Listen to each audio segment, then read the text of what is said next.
done, man. Happy New Year, all. You come with this session about dopamine drivers. You almost kept me awake last night, man. Honestly, I've been preparing. I was saying to the board last night, I've been preparing this session for about a year. I've been working on it and studying it and practicing it myself, actually using it in my life. And it is, for those of you that get it and run with it, this will fundamentally change your life. Like, it will give you a competitive advantage that nobody else in your space, or even in today's society, will be able to challenge you with. So yeah, it's absolute game changer. The only thing I'm slightly concerned about is pressure on yourself. Yeah, you've built it up quite a bit. This better be good. Yeah, exactly, Steve. No, if people start dropping off in 45 minutes, I've got it completely wrong. Videos start going. Yeah. But yeah, it's I'm gonna mute. Yeah, indeed. Right, guys. So welcome. So advanced, all good to see you. Those of you from the program that are joining us for the advanced session, good to have you. Hopefully you've got now your year ofs. If you've not already got them and ordered them, the final deadline is tonight, midnight tonight, and then the last order's being run tomorrow. So if you've not ordered them, make sure you get those in. I hope you're enjoying your new year off. I'm literally loving mine. It's landed perfectly for me. Now I'm back in that purpose-driven living. I'm focusing on what I enjoy. I'm not trying to convince myself that I shouldn't be working. I should be working. And I know when I'm not in my flow. So I'm personally having a fantastic start to the year. And one of the things that is enabling me to do this is what we're going to talk about today, about drive, motivation, and about some of the more human elements of what it takes to be an entrepreneur and how to basically get ahead of the game. Before we do that, I'm going to give you a few updates just to manage your expectations timing wise. These sessions are normally 60 minutes. It's quite likely this one could go into 90 minutes, but it is being recorded and it is live streamed into Facebook. So if you do need to leave, feel free to do so at 12. I'm going to give you an update on war room stuff. There's not a huge amount going on, but I do think it's important that you're up to speed where we are in this process. And I've got a pretty clear idea of how it's going to play out, so I'm going to share that with you. And then for the big session today I'm going to do with you is dopamine drivers. And some of you will naturally be very motivated and driven and productive, and you've got a good track record of getting things out of the door. Others of you have probably got the best intentions, but never really pull the trigger, despite maybe the motivation and the mindset that you think you want to do it, you don't actually pull the trigger. What is actually the difference between those people who sit around twiddling their thumbs and never actually get out the traps, and those that are AAA game, they're firing on all cylinders, and those friends of yours that you know, when they say they're going to do something, whether it's run a marathon, start a business, achieve a target, you know it's a given when they say that. What's the difference between those people, and how can we get you closer to the latter rather than the former? And that's what I'm going to take you through today. And then right at the end, to help you with this, is I've got a big announcement for you with regards to Get Up and Give Back, which I'm very, very excited to share. So we're going to start off with war room updates. Cameras on. Good to see so many faces. I'd like to think that's because it's the new year and we're all ready to go, all guns blazing, not just because we're in lockdown and we're locked in our houses. Battle briefing 006. So now we've had 2 vaccines announced and they're being rolled out. One's significantly easier to deploy than the other, and the third, the Moderna vaccine, has now been authorised. That will now roll out. Despite what all the press say, if you've read the stats, the easiest way to do it would be to listen back to last Thursday or Friday's government update, where they rattled through the stats of what they've done with this vaccine, not only how many vaccines they've got, but by the middle of this week, they'll have 1,000 vaccine stations open. And by the middle of February, they'll have everybody in that first risk category vaccinated. Now, we've already vaccinated more people than the whole of Europe added together. the news give everyone a bad press. Boris is splitting at the seams, bless him. Like, he's not in, you can see he's absolutely burning under it.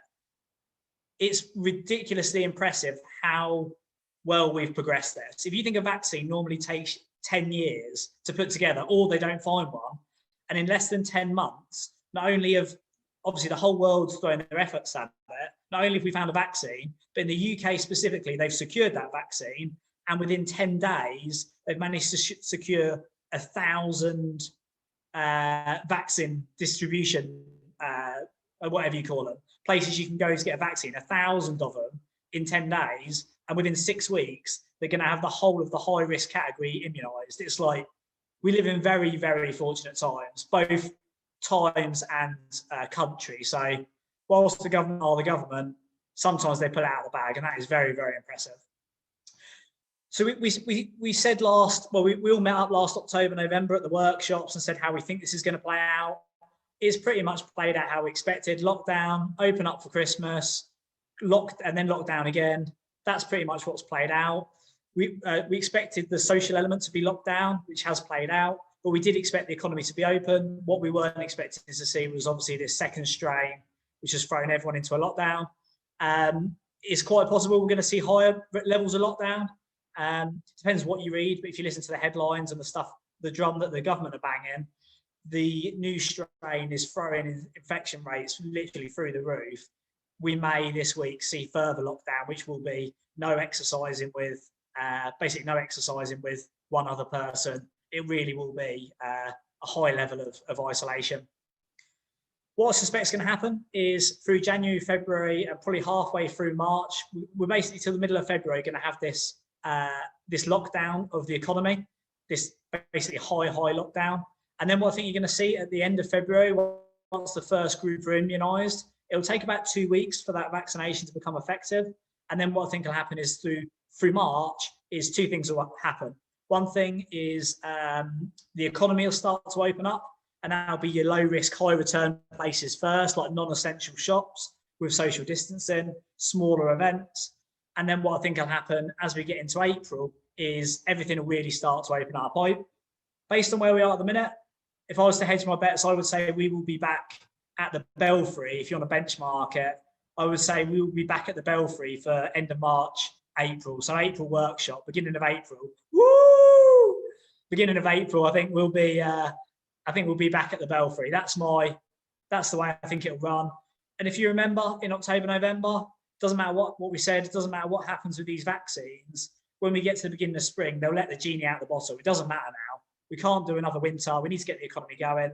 It will be now a combination of vaccinations for the high risk, and that'll start at the 80s, frontline workers, 80s, 70s, 60s, underlying health condition, and simultaneously the young guns will be back out, getting the economy going, and that'll go for herd immunisation. And by the end of the summer, probably if the vaccine is successful and we don't all grow two heads, then most people will be vaccinated or have the opportunity to by the end of autumn, and we'll be ready to run into next winter. So that's how it's going to play out. We said this, we started predicting this sort of last summer, saying, what do we think is going to happen with property prices? Well, I don't think property prices are going to drop because Mr. and Mrs. Jones won't accept a lower price because Steve and Sheila down the road got 120 whatever last week. Human nature will hold that price up until the spring. But then what will happen is the demand level and inquiries will start to drop. If you remember, we predicted this in like September, October. Those of you that followed the news will know that or followed the stats, home price index or the Halifax index are the two that I look at. By December, we had the highest house prices on record, which is exactly what we expected. And then we expect now the demand, the inquiries, the transaction levels to start to drop off, and we will see some sort of extension to stamp duty, probably a completion window through April, May to get your completions done. Friday, if you saw the new Halifax index, so this is obviously going against our prediction. Our prediction was that we would now see that inquiries would start to slow. December, you see at the bottom, December hit the highest valuations on record, and now coming into January, this was Friday, UK house prices are at the new high, but the growth is starting to slow. So the growth in prices is slowing, and inquiries and transactions are starting to taper off. So reasonably predictable. This isn't, however, to say there isn't deals. There's a lot of people who need money right now, and there's a lot of sites that stick in for some reason. The price is too high, the site's a bit funny, there's a reason nobody else has bought it. They're the deals I would be looking at.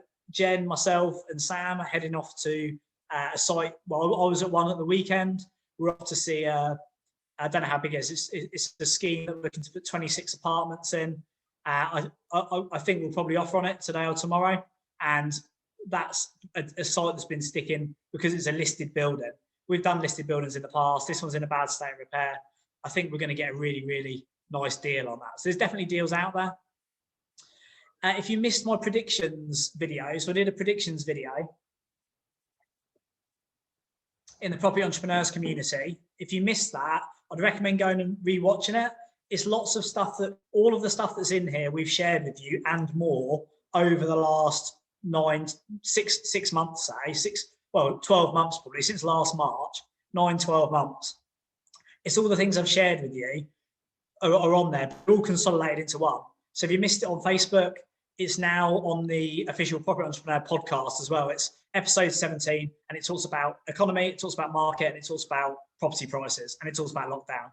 Listen to that, get yourself some steps in within an hour, you'll be well up to speed on all the predictions we've said about. One that you'll remember I spoke about 3 months ago was, I think that PBSA as a staple asset class is going to lose its credibility and its classification, and a lot of the pension and fund money is going to start going elsewhere. Susie Carter, who heads up the Commercial Property Academy, then did a presentation for you about some of the emerging asset classes you should be considering.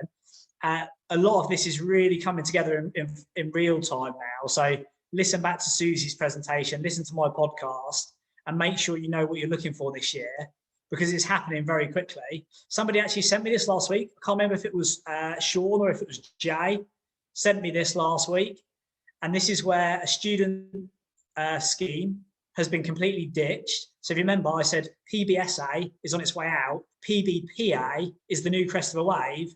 This is an example here of where a PSA scheme has actually been moved across to a co-living scheme. So it's gone from PBSA to 𝗶𝗶𝗶𝘶.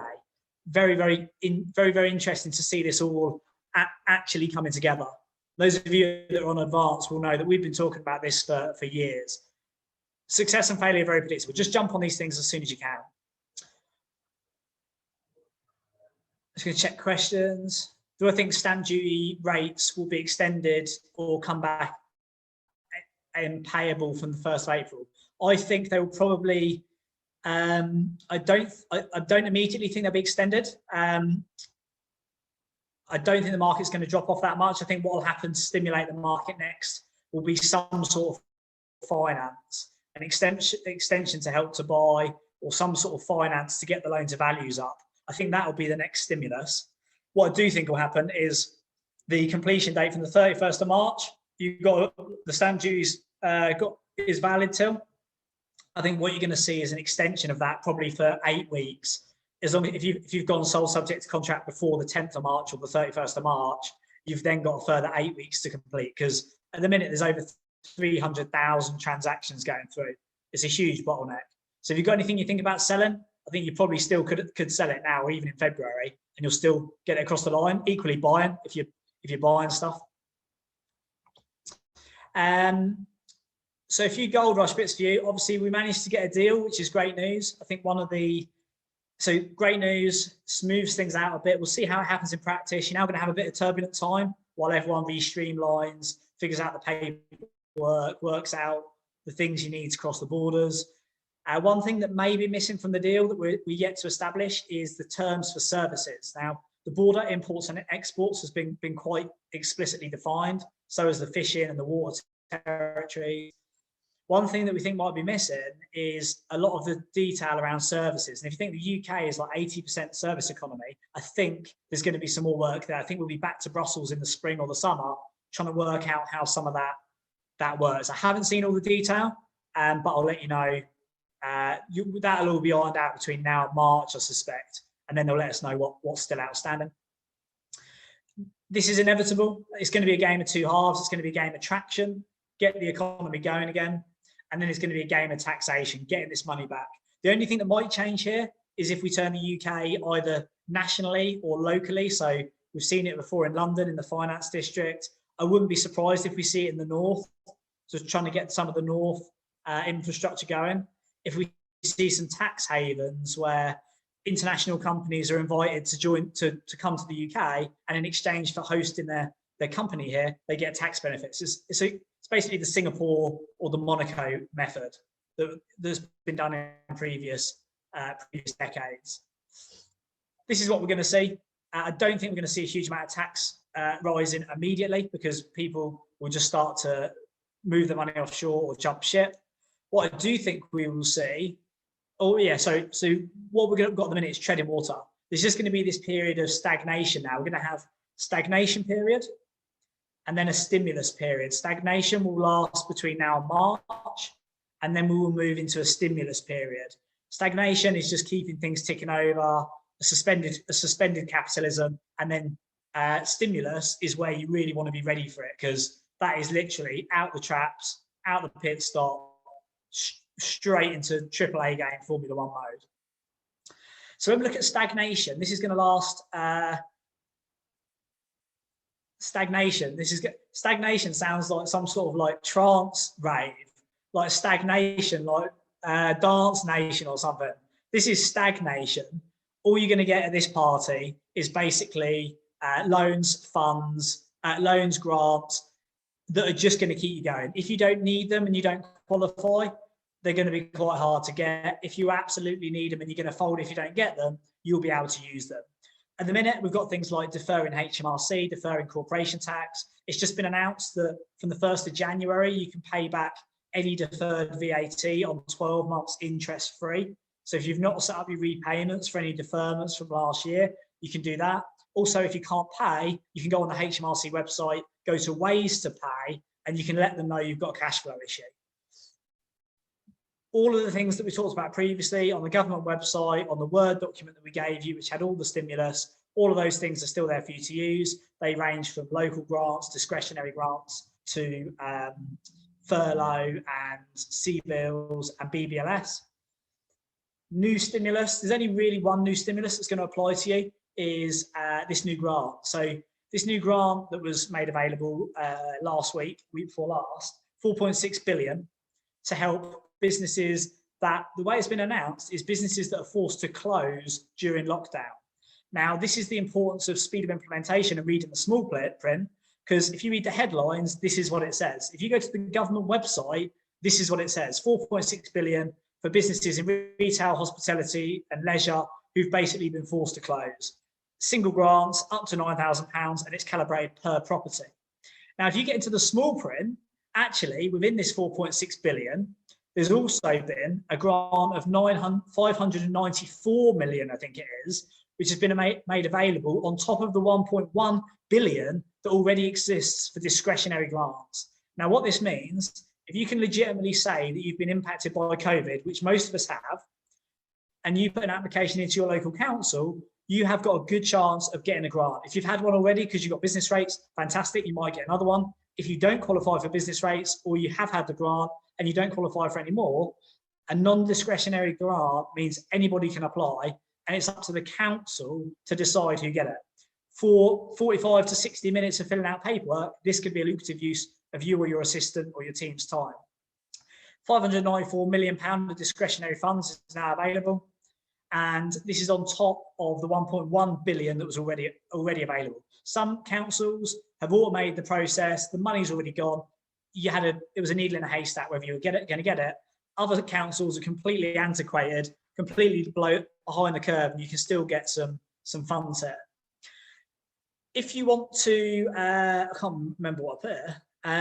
If you want to make the most of these, which I think you should, so this 594 is on top of the 1.1 that already exists that might still be valid in your council, and it can be given to any company who was not eligible for the default grants, which is done by business rate. If you want to know how this is assessed, you can actually go on the council website, on the government website. If you go under business grants section, so coronavirus support for businesses, business grants, it's got a list there of all the criteria that the councils have to work towards. So it's up to the council whether they give the money out. The council decide who they give the money out to based on the rule book the government have published. The rule book on which the government, the local council is going to assess your application is published on the government website. Who remembers those exams you're allowed to take the textbook in for? This is another one of those. If you want to apply for a grant, the criteria that the council have to adhere to is on the website. If you have, if you want to go for these and you haven't already, you want to go to your local government website, your local council website, sorry, and see what, go to your local council website and see what status is on yours. So Nottingham City Council, for example, their next review date is not until January the 13th, which I think is it Wednesday? I don't know what day of the week it is. I suppose it's irrelevant for you unless you're actually in Nottingham. But January the 13th is the review date for the finance, and the Nottingham City Council will make it available on the website from that time. They've also started a group. So the Nottingham City Council, this is new since I last went on there, have started the NERU, which is the Nottingham Economic Recovery Unit. You can sign up to the newsletter there and they will keep you posted on how to apply for these grants when they come up. So go to your local council, see who's distributing the funds, and then sign up to the mailing list or sign up to the newsletter, and that'll give you all the information. And then when I said to you about the government or the council, you want to know what the council are looking for. If you search for this, local restriction support grants, additional report grants, Christmas support grants, and then wet-led pub guidance, this report is the guidance document that every local council has to use. So if you want to apply for a grant, the criteria that they have to issue on is there, and they're going to want to get this money out the door. So that's another thing for you to do. And then second to that is your local growth hub. We've talked about this before. If you've not already signed up to your local growth hub, do that. Sign up to their newsletter, and then you should get a case officer as well. They will just send you all the things you need to get these applications through. At the minute, I wouldn't say we're talking big money, but I am saying if you're willing to put the time in and you're going to be quick, it is realistic to be getting £3,000, £9,000, £10,000 grants for doing nothing, as long as you have been impacted. Leo's got one, fantastic, great news. And he's been using the local growth hubs. They are genuinely amazing. So very much recommend those. A couple of other bits for you. So that sustenance, we're going to have this up until the end of March is a sustenance period where we're just ticking over. Then what will happen is we're going to go into stimulus. Now, if you remember, this is where we go from the dusk into the dawn. The dusk, we can only just see what's going on. We can't see what's happening into the dawn where the light gets lifted and it's time to run. This is going to be the stimulus program that's going to come out. And there's a key date for your diary here. I guarantee you this is when it's coming out. I don't think you'll see anything beforehand. It doesn't make sense to do anything beforehand. But Wednesday, the 3rd of March will be the next budget. And this will be both a spending review and a budget. In here, we will get the stimulus, the employment packages, the infrastructure contracts, everything we need, I suspect, will be in the red box in March. And it's not a coincidence. I reckon around this time, we'll be releasing the economy. And then towards the middle of end of March, we'll really start to open things up. Success and failure are very predictable. And I'm pretty confident this is going to play out like clockwork. There's not a huge amount of things for you to be tuning into at the minute other than what we've already shared. So go through my predictions, make sure you're up to date on your grants, make sure strategically you're doing the right thing and you're following the methodology to make the most of it for your business, your strategy day winning. Consider, and this is worth getting in now, is I think we're going to see a rush on the capital markets. So, and we are starting to see this. And there's two ends of the spectrum. I would start considering, those of you that have got cash at least, I think cash is going to continue to go down in value, whether that's via interest rates or inflationary pressures. I think the value of cash is going to be negatively impacted through the next sort of 12-month cycle.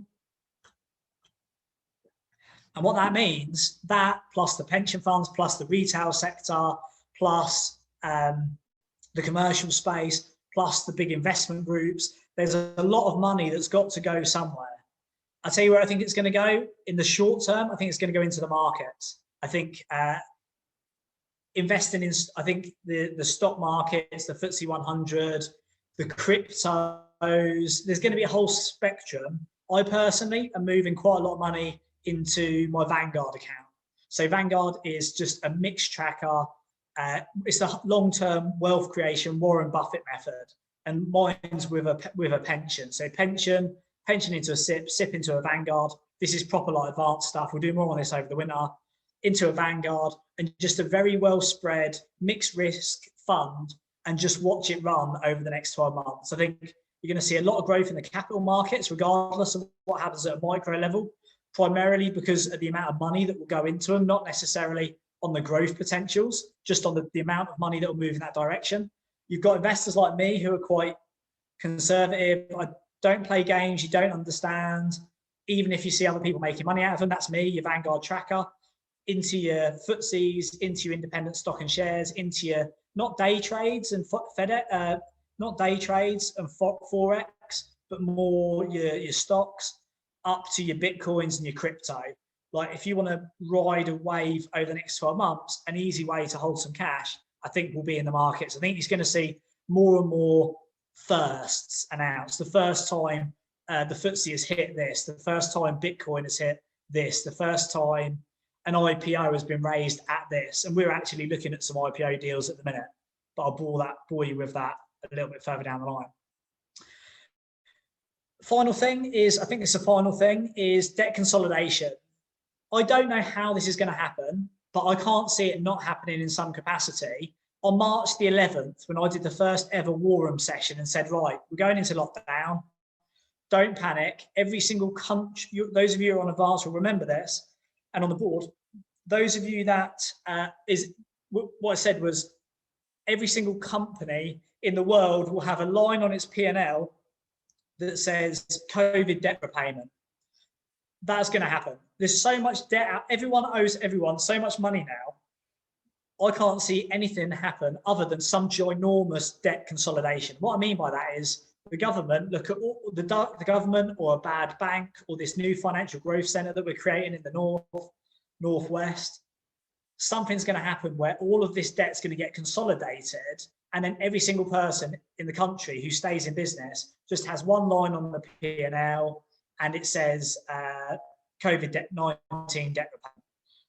That's the only way I can see us really rebalancing the books. And I think that might even be private sector backed. They might even create an investment group where the big companies, the pension funds, can put money in and they consolidate this debt, or they do debt for equity. They do something just to consolidate this debt, because everybody just owes everybody so much money. I think what they'll do is they'll consolidate it, and then I think they'll dilute it down over such a term. They'll probably do a debt for equity swap, where you, like we did with the banks in 07, 08 during the GFC. I think they'll do something like that. So yeah, just a little heads up. Right, we're going to go into dopamine drivers. I'm just going to take any questions on 𝗁𝗶𝗀𝗀. Arthur's asking about Kickstarters. To be honest, Arthur, Kickstarters, just in the same way that we talked about CBILS and CBILS being the plane that never took off, Kickstarter was just like the worst launch scheme ever. I don't know anyone personally that actually got one. It just didn't take off. And now also we've got lockdown. So I don't think it's going to be something that's going to go all guns blazing. I do think retooling the labour market and the future for jobs scheme will be in the March budget. I think you'll see a lot about employment in March. Harry's asking about, is this in addition to the SME tech grant? Yeah, it is. It's a discretionary grant. So this is a discretionary grant that can be used for anything. Somebody in the council has £900,000 to give out in lumps of up to £9,000, and they're looking for viable businesses to give it to. Beck's saying about that, yeah, Kickstarter, I think it's just been a bit of a flop.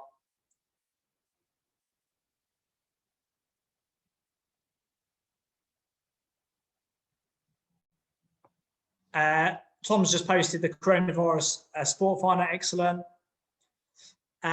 Graham saying ETH likely to outperform Bitcoin ahead of CME launching futures on 8th February in case anyone looking into crypto. yeah, crypto is just not even my bag. Neither's trading or buying stocks. My attitude is don't play games you don't understand, even if you see other people making money out of it. If your barber tells you Bitcoin's the thing to buy, you've probably already missed the boat. However, there's some crazy stuff happening out there at the minute. So I know quite a few people are into Bitcoin and they're making serious money. Those of you that have heard my 𝗘𝗶𝘀𝗶𝘀 deal, where I did crypto before, this was about 10 years ago, before crypto even came out. It was online gambling with 𝗘𝗶𝘀𝗶𝘀. I rode that wave, made 800%, 8 times my money, and then it just disappeared. I ended up cashing out about 3 times my money. So yeah, things seem too good to be true. They usually are. Ian's been approved for 5 Kickstarters. That's amazing. In Wales. Fair play to you. That's really, really encouraging. And Graham saying, no, you have no trackable physical costs we can apply for funding on. Best thing to do there would be to read the criteria on the government website. If you read the criteria that the council's got to apply and you genuinely you can't apply, then you genuinely can't apply. We're not going crazy on them, if I'm honest. I'm like, we've actually done quite well. Like, we've been very strategic. We've made money on sites. We've bought businesses. We've played the long game. If there's low hanging fruit, we're going for it, but we've actually done quite well. We're not going crazy for it, but then equally, we're going to end up paying for it anyway. So, you know, it's worth going for. But if you're not entitled to it, you don't need it, there is a logic to say you should really, really get it. Cool. There's a little conversation going on in the group. I'll leave you guys to that. Sounds like you can add some value to each other. Right then, this is, we're going to step it up now. So, dopamine drivers. What we're going to talk about here is, and I've never shared this before, but I guarantee you it will fundamentally change your life. Those of you, all of us want to be more productive. We want to be on our 𝗘𝗶𝗀𝗹 game. Some of you will be sitting there thinking, you know what, I just can't get motivated.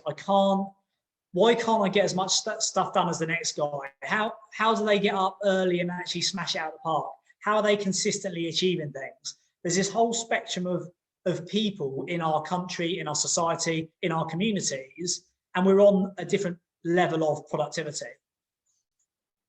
Some things is mind over matter, it's motivation, it's having that work ethic, they're hard-brained skills. There's those things.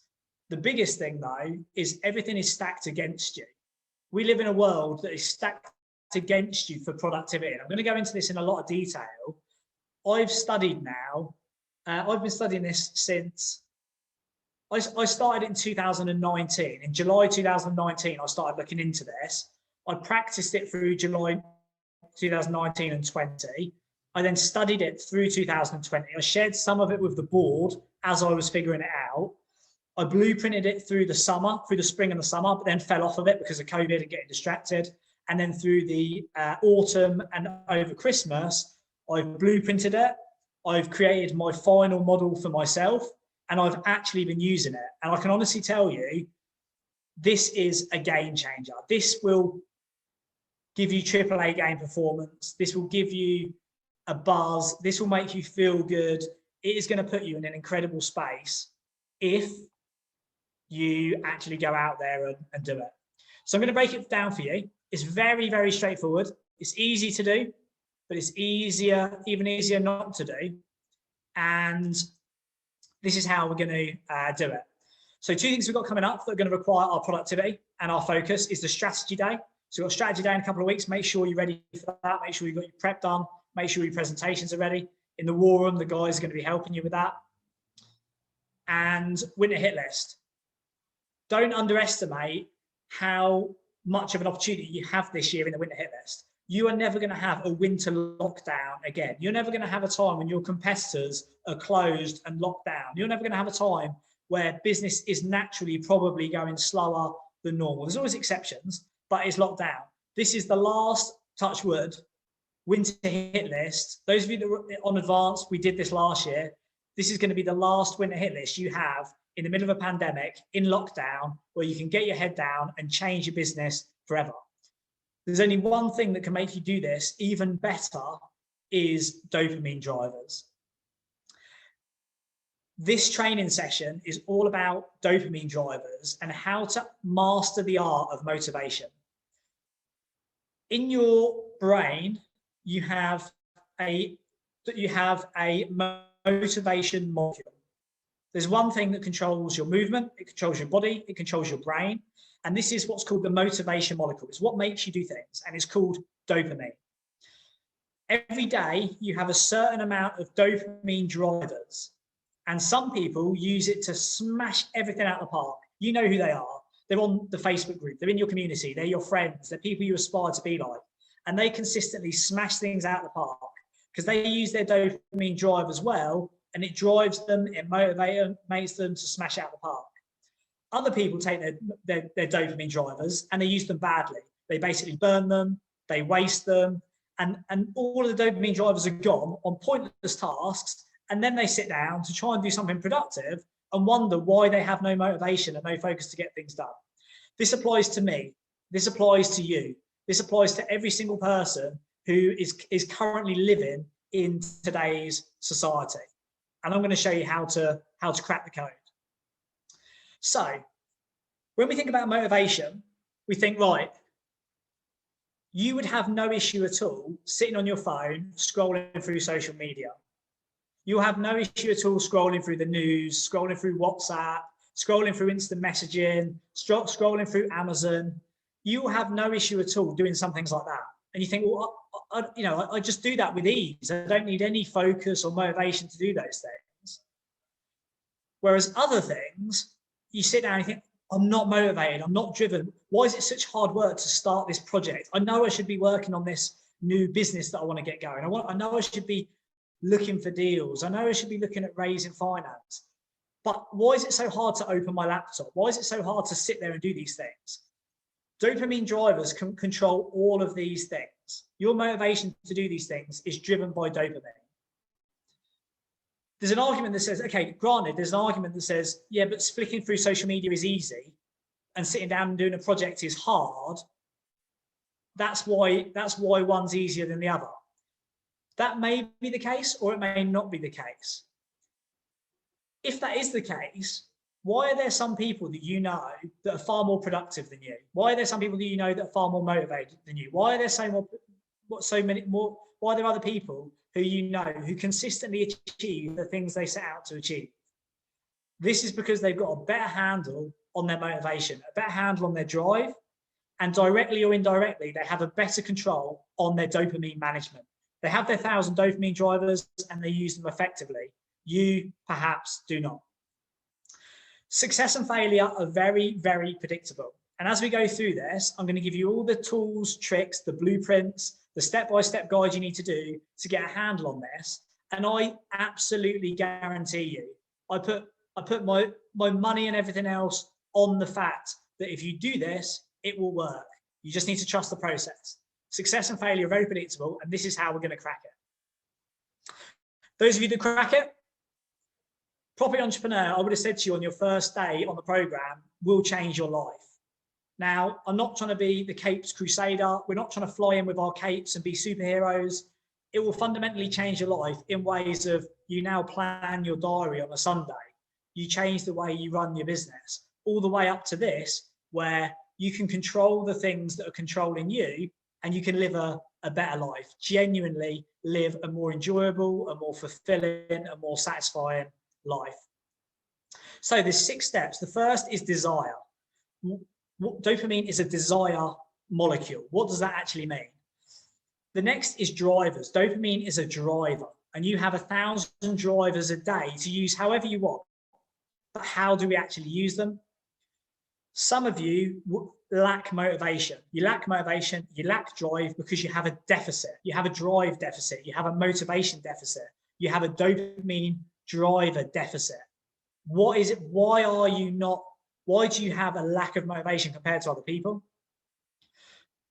After that, we look at how do we actually use this? And there's 2 things. One is we've got to reset the bar. You've got some very, very bad habits. You've got some things that are fundamentally, medically and mentally stopping you from doing what you need to do. We need to reset the bar. We need to clear the deck. We need to have a detox. We need to flush it out. And that's one thing. And then after that, we need to control it. And we need to have a diary that physically tells us when to use our dopamine drivers and what to use them for. And you'll then have a weekly diary to set you up for this. And then finally, this is for those of you that really are, you know, experienced advanced people moving up to the higher levels of advanced, your beast mode. Those of you that are in beast mode and want to get to this level where you are literally a machine, your AAA game, 6 days of the week, you're firing on all cylinders. Or for people who've had that, in fact, Ian is a fantastic example of this. People who've had that in the past, they've enjoyed that high performance, they've got comfortable, they've settled, and maybe the axe isn't as sharp as it used to be. And they've got bad habits, but they don't need to be as motivated and driven as they used to be, but they want to actually go back to it. So Ian's is, I'm sure it'll remind me later, but Ian's is about the comeback, year of the comeback. Is that I want to come back into this space and I want to get back to that mode. Honestly, this is me this year. Purpose-driven living is I am a high performer. I am a driven person. I love the rush. I love the drive. Those of you that want to dominate and want to do beast mode, this is for those of you that the last step is for those of you that want to absolutely kill it for the first time, or those of you that have lost your mojo and want to get it back. So we're going to start with desire. And I'm going to explain to you what dopamine actually is. So what is dopamine? Dopamine is actually very, very misunderstood. People think that dopamine is a happy drug and it's a feel-good factor. And it's the thing that makes us, it's the thing that gives us a buzz. We get a dopamine, people talk about a dopamine hit. That's not actually what dopamine is. And this is the biggest thing that I learned studying it last year. After I'd used it in practice, I then went into the science behind it to understand what it is. So what is dopamine? Dopamine is actually, well, it's a monoamine neurotransmitter. If you wanted to know the actual word, mono means it's part of it's part of 3 neurotransmitters. There's dopamine, there's neoadrenaline, and there's serotonin. They're your 3 neurotransmitters. It's a monoamine, so it's mono. It's one of a part, and this point's two. It's 1 point dopamine, 2 parts carbon split, and then it's amine means it comes from amino acids. Dopamine is actually produced. It's actually within the body, and you can produce it. And we're going to talk about this, but it actually comes primarily from there's vitamins and nutrients, but also from proteins. It's actually an amino acid. It comes from amino acid, and it's part of your body. It's a hormone-like molecule, but it's not a hormone. Dopamine is actually a signal. It's electric. It's a neurotransmitter, which means it operates in your nervous system. It's not a hormone. It doesn't go through your blood. It doesn't pump through with your white and your red blood cells. It goes through your nervous system. It goes up through your spine, through your into your brain, and it operates in a section of the brain that we call your reward center. The thing that dopamine does, it's one of 3 neurotransmitters, and what dopamine does actually is it controls your desire. It doesn't control the reward and the satisfaction you get once you've eaten something. It controls your desire to go and eat that thing. It doesn't give you the buzz when you read the text message. It gives you the desire to read the text message. It's not the hit that you get when you binge on food or you watch, play computer games, things like that. It's the desire that you want to actually do them. It's very, very misunderstood for this purpose. And it's about your drive and desire. The things that get you to go and do what you do is dopamine. It's not actually doing them. It's the desire.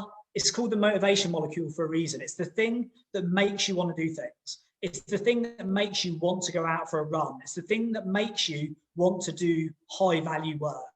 It's the thing that actually gets you to do it. What it is not is the result or the satisfaction. Dopamine doesn't actually care, which is quite interesting. And this is another thing where people get it wrong. People think dopamine is a feel-good factor. Dopamine does not care whether this thing is good for you. If it's something that's bad for you, like junk food, like pornography, social media, these things that are going to give you a high level of stimulus, but actually the end result isn't like drugs, class A drugs. The drug addicts, or those of you that have given up smoking or given up smoking this year, you give up that drug, you give up the cigarette, and the dopamine isn't, when you smoke the cigarette, it isn't a rush of dopamine saying, oh, that was amazing. It's actually the urge that makes you want to smoke the cigarette. Those of you that have given up smoking will know, you've got that urge, that dopamine urge to smoke the cigarette. You know, when you smoke that cigarette for the first time, it is going to be absolutely disgusting. Dopamine doesn't care. It's like a slot machine. You sit at a slot machine and you're pulling the thing, you're waiting for a result. Every time you pull it, you're wasting money, you're losing money, but the dopamine doesn't care. It's chasing the end result. It's the desire, not the result or the satisfaction. And this is why it's called the motivation molecule. If you learn how to use your dopamine drivers, of which you have 1,000 a day, you will be a lot more motivated than people who don't, because, well, we'll go into that. So that is the desire. That is what dopamine is. What it is it makes you want stuff, whether it's good or bad, whether it's computer games or it's being constructive with your business. It makes you want stuff. It makes you desire stuff. It makes you desire going out for a run, desire going out and doing your steps, desire eating junk food, desire watching stuff on YouTube. What it doesn't do, though, is have anything to do with liking. It doesn't care if you like it. If it tastes good or tastes bad, it doesn't care. And it also doesn't care if there's any pleasure. Dopamine can make you do things that make you feel bad, like injecting heroin. The dopamine would make, in fact, this is a bit of a disclaimer. If you've got like mentally and physiological addictions, you may want to go and seek third-party support for that. Things like entry-level things, and this depends on your definition of entry-level things. I think you can quite easily use this for things like cigarettes, alcohol, stuff like that. If you have other addictions or dependencies or very intense tendencies, you may need to seek third-party professional help. But dopamine is nothing to do with that end result. It is just the desire for you to do them. So that's the first thing. What is dopamine? It is a desire. If we bear that in mind, let's just jump on the chat box for a minute. When your phone goes off and makes a beep, and then you get a message and you pick the phone up and read the message, where does the dopamine come in? So most people would think the dopamine is in, well, where does it come in? The phone pings and you read the message. Within that, where is the dopamine? When does dopamine start triggering? When it pings, before the decision to read? Perfect. Hannah said it best. It's the urge to pick up your phone. The ding is not a dopamine. It's a trigger. It's a signal. Those of you that get up in the morning and have a cigarette with your cup of tea, it's a trigger. The ping is a trigger. The reading the message is the consumption, is the actual eating the meal. The dopamine comes in the middle. It's the thing that makes you sit there and think, do you know what? I should be working, but I want to have a look at that. I should be reading a book, but I've just got a text message. I should be focusing on this project, but I've just seen I've got a notification on Facebook. That's where the dopamine comes in.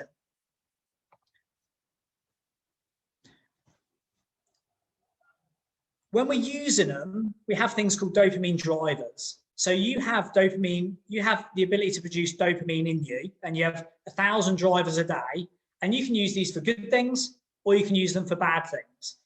The difficulty is, if you leave it to your body's own devices, you don't have control over it.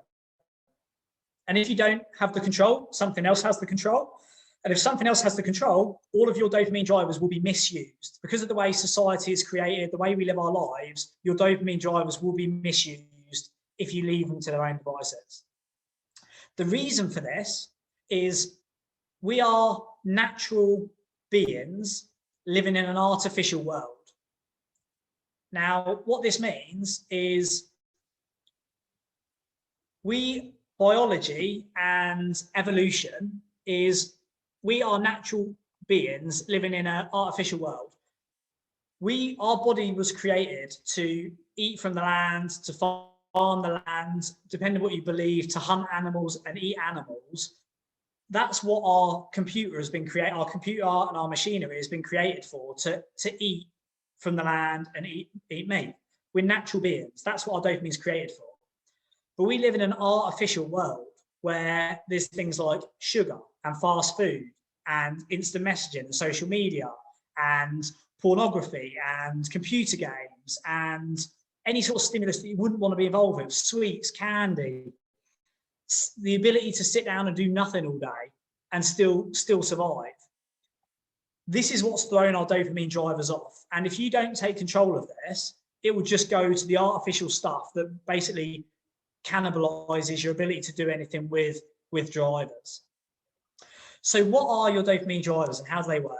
Well, you have 1,000, let's say you have 1,000 units of daily dopamine drivers. Now, you've got the ability to use these however you want. And the explicit thing is how you decide to use them or how they are used in your body is very, very different to the person you want to be. Whether that's somebody you know, your hero, other people you're looking at, the way you use your drivers or the way your drivers are used is very different to other people. So you have 1,000 of them each day.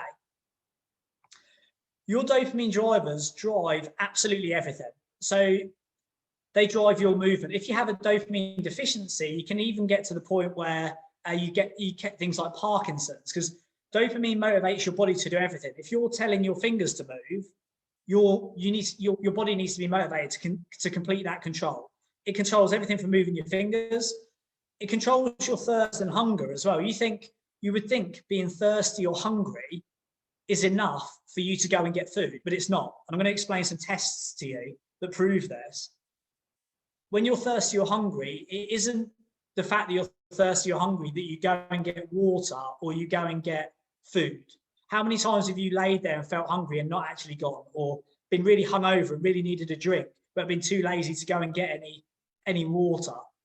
It's your dopamine drivers that motivate you to do the things that you do. And if you don't have enough, even if it means eating or drinking, you fundamentally won't do it.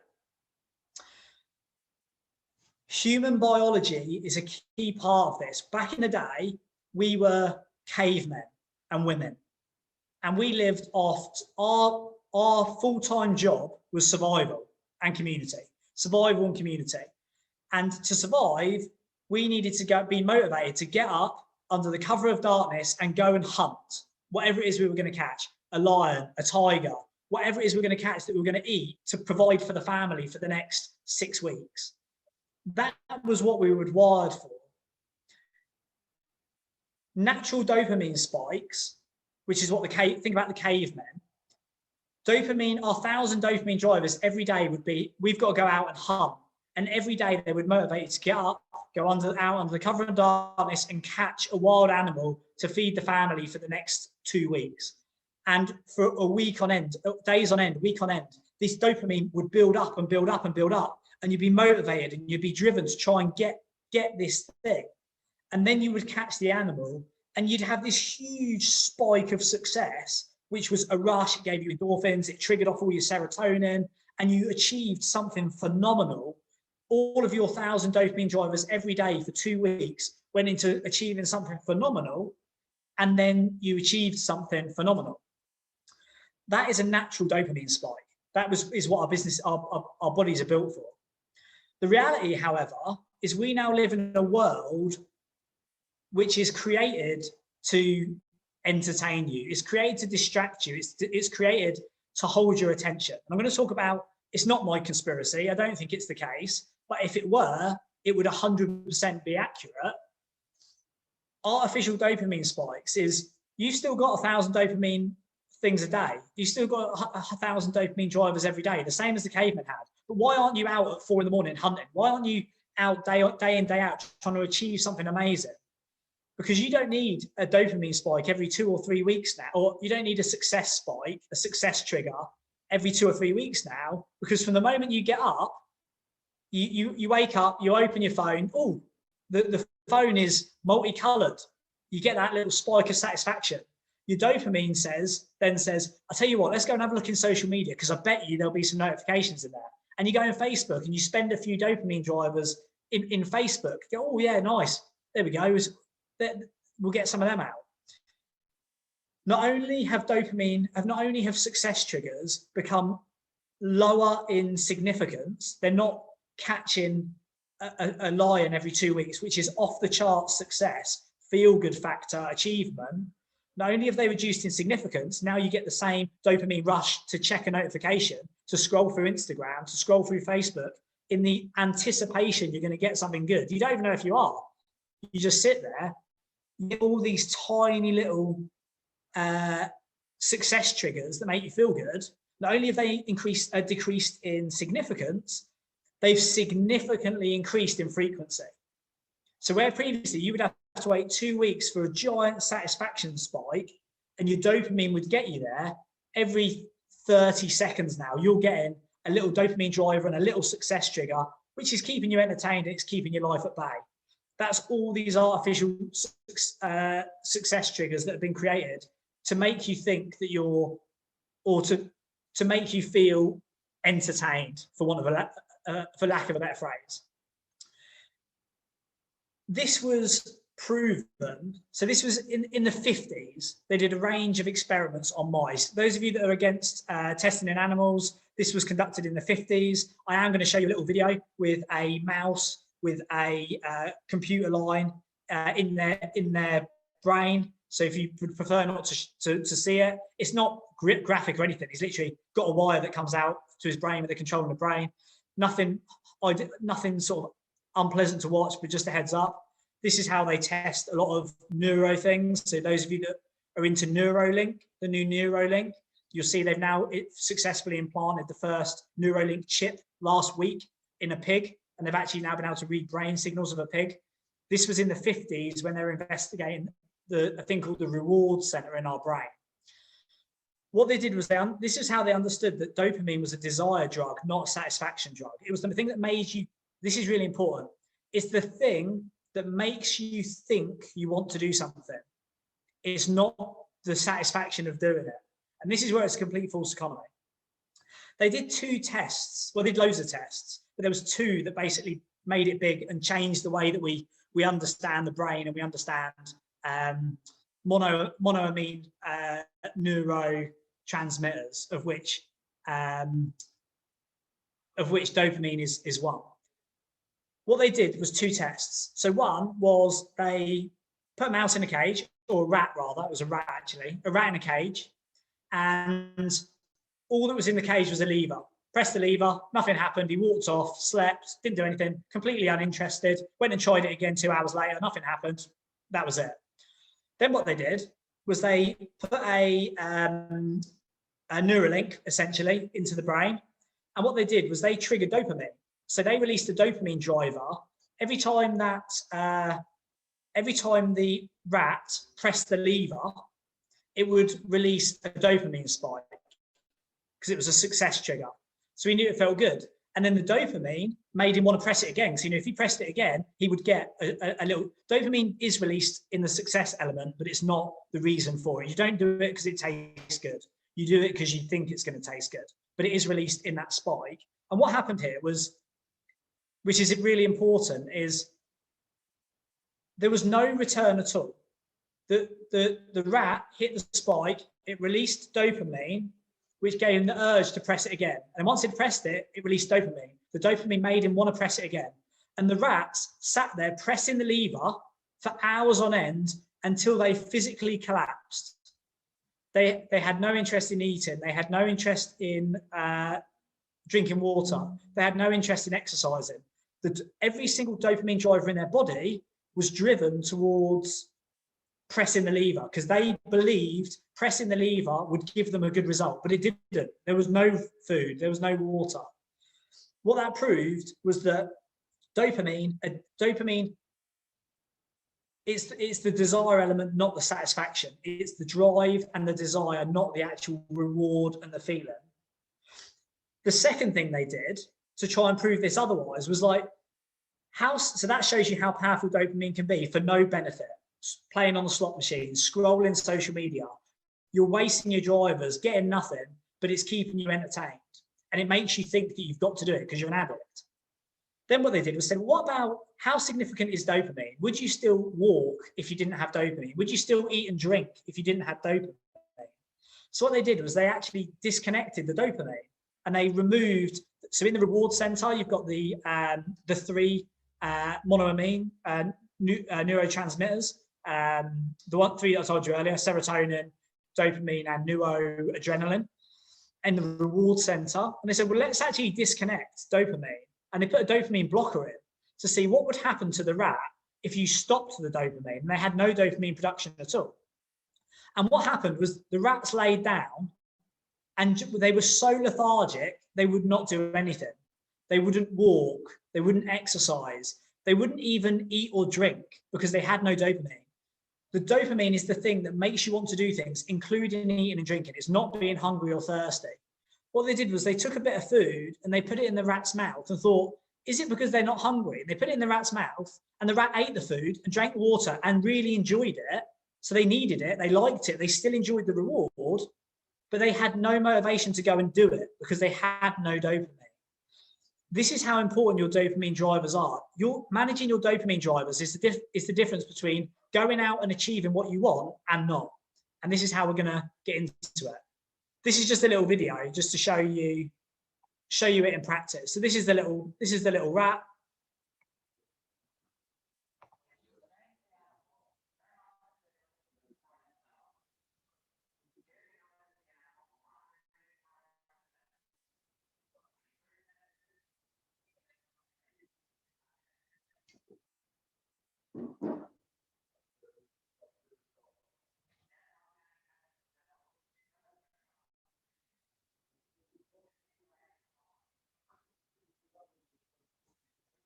And they would do that for the rest of it's taking it to other extremes. But the rat would sit there, pressing this lever, although they knew absolutely nothing was going to come of it.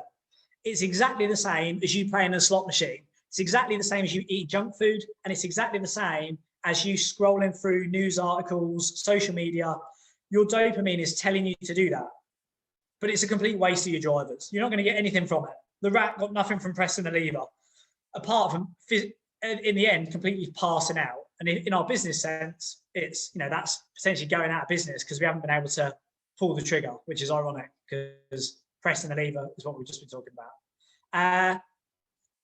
Those of you that do have a deficit, so you don't have this drive and you don't have this motivation, and there's things you want to do. You want to go and get 10,000 steps a day. You want to be up at 5 a.m.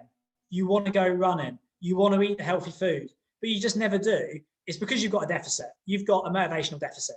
Now, some of this is work ethic, it's basic fundamentals, and you can overcome it with mindset, attitude, habit stacking, and practicing things.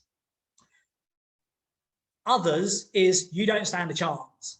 You're doing things to yourself, or I say we, because I'm completely in this. I'm not coming in this as a monk. I'm the first person at the bar. I love a party. I like to eat food that is off the menu sometimes. I like eating chocolate sundaes every now and again. I'm a human being. I just understand how to manage my habits, my habit stacking. And when the pendulum swings and the weight goes up, the 𝗘𝗶𝗀 game, the dopamine drivers and a handful of habits come back out to play. How do we get you to get control of this? Now, if I was to tell you that this is a conspiracy and the government are paid by the capitalists, the corporates, the big corporations who control our world, all they want and the government want is to slow you down and to stop you from doing what you're doing. The way that they would psychologically, mentally, and biologically achieve that would be to take control of your dopamine drivers. They would give you such distractions that you had no motivation to go and do anything at all in your life. And that's how they would control you. That would be the conspiracy. The reality is, if that were true, I don't think it is true, but if it were true, what the result would look like is what our lives look like today. A phone that is a portal to nowhere. A supermarket, when you walk down the aisles, there's luminous colors everywhere with sugars and salts and processed foods. There's Netflix, there's YouTube, there's 101 ways to do anything but do anything productive. Today's society has been designed to take control and slow you down. If you default to what everybody else is doing, it will just slow you down. That is the only thing that will be achieved. So what we need to do is, how do we overcome this? How do we get ahead and above it? One thing to notice, one thing to understand is how you use your dopamine drivers. So different levels of dopamine drivers are released to do different things. You have 1,000 dopamine drivers a day. When your body and your brain wants you to go for sugar, it will release 50 dopamine drivers because it's saying to you, do you know what? Do you know what, Steve? Do you know what, Peter? Do you know what, Tim? Do you know what, Sarah? Yesterday morning, we had a coffee with sugars, and do you know what? It was so good. Let's go and get some more. It will release 50 dopamine drivers. It'll go and make you do something that's bad for you, and you're using a lot of your drivers to do something bad.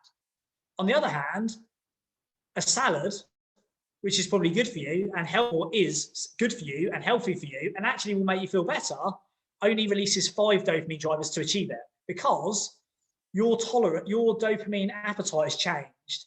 And we're going to talk about how to reset the bar. If you're a caveman, or if you're doing a cut, if you've done bodybuilding and you're doing a cut and you're on a diet, you don't care that it's a salad. When it gets to 3 p.m. and you can eat that salad, you're absolutely raving. You want that salad. Your body's releasing 50 dopamine drivers to get you to that salad because that's all it knows. That's all it wants.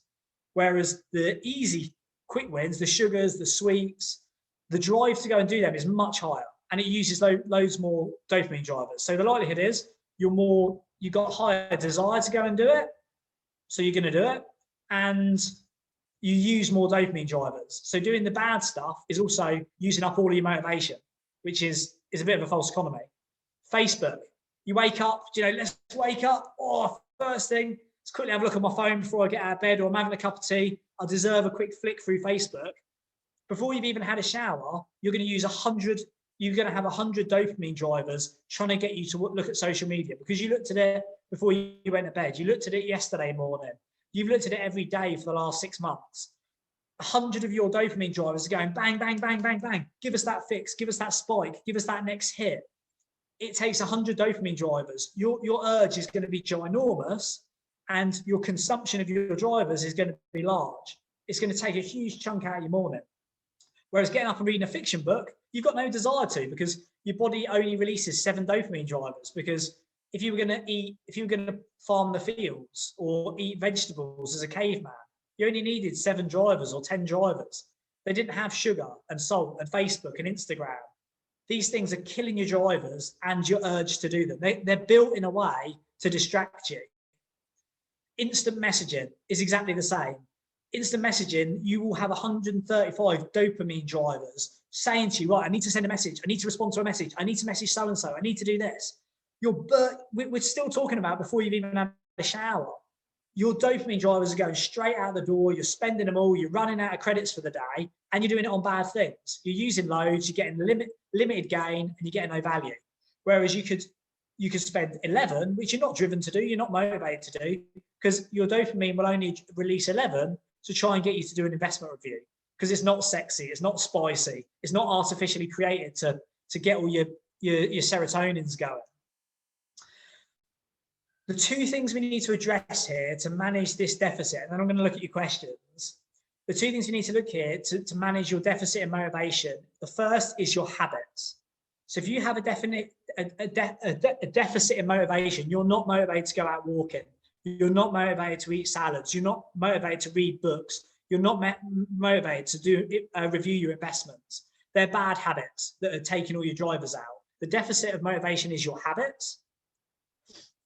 And then secondly, this is really important. Those of you that are into nutrition and into biology and things like that will know what homeostasis is. So homeostasis is your body, biology, evolution, works around a thing called homeostasis, which means your body is, whatever happens to it, it is trying to pull it back down to homeostasis. So if you're cold, so your body should be about 37 degrees Celsius. Your body should be about 37 degrees.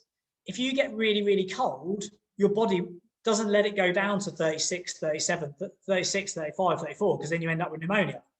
What it does is homeostasis pulls it back to 37. What it does is, if you're cold, it makes you shiver because it gets your blood going. You're using more energy. It gets your blood pumping faster, and it tries to warm your body up. If you're really hot, on the other hand, your body needs to cool down. So it increases your surface area, your hairs stand on end, you start to release, or rather, you start to release sweat to cool your body down.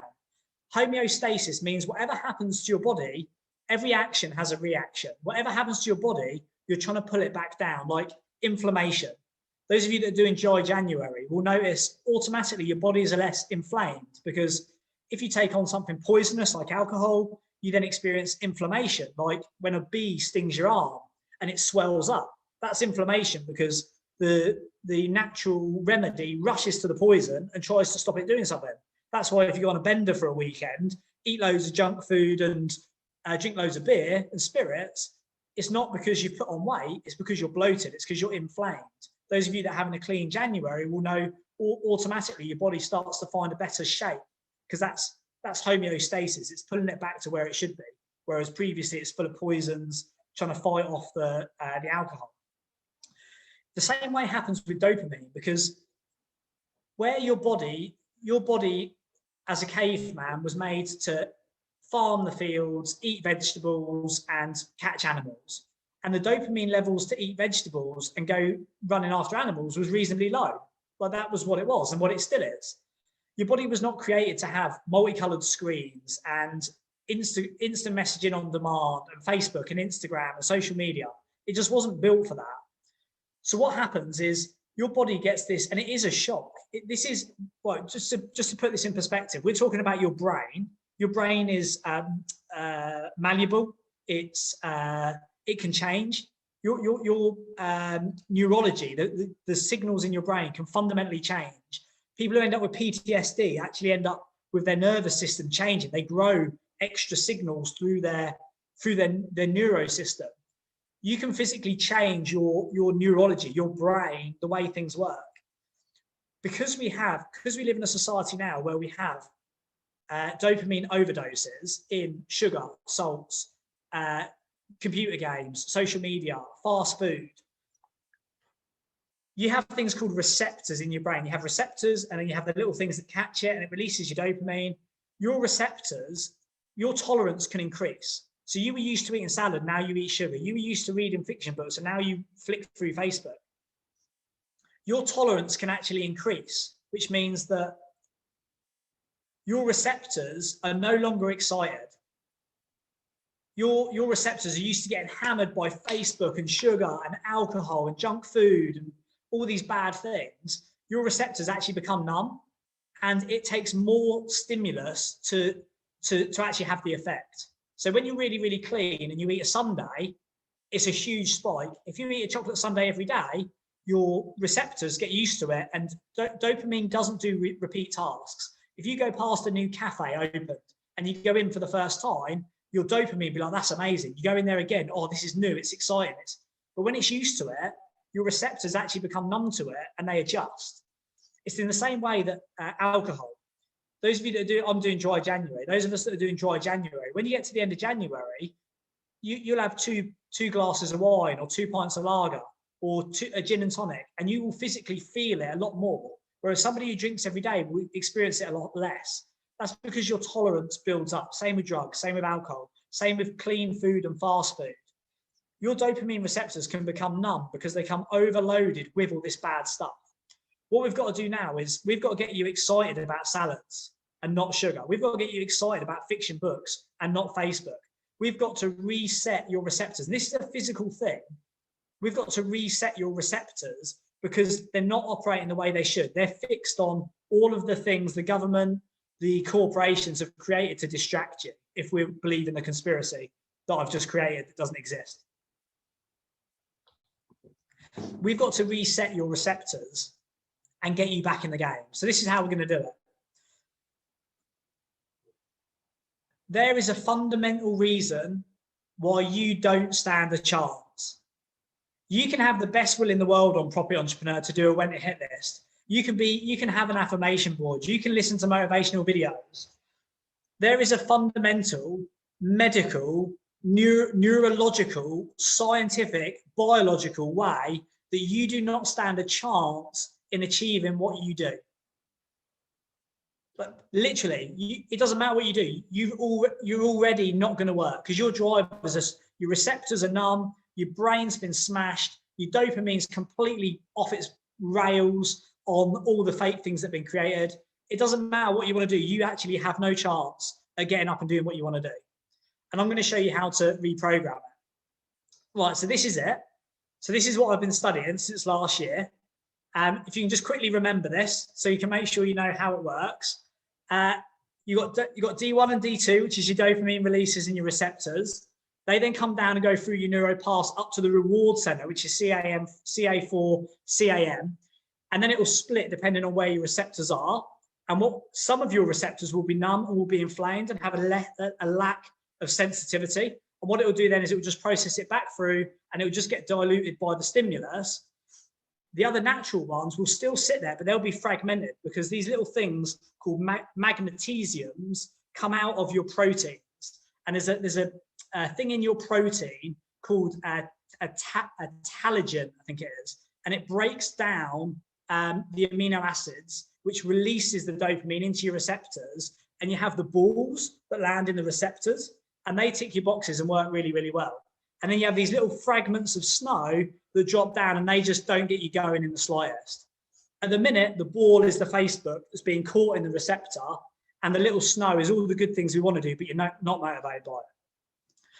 If you wanted to know the scientific way, this is how it works. Nobody's going to understand that. I don't even understand it. And I've like read it inside out.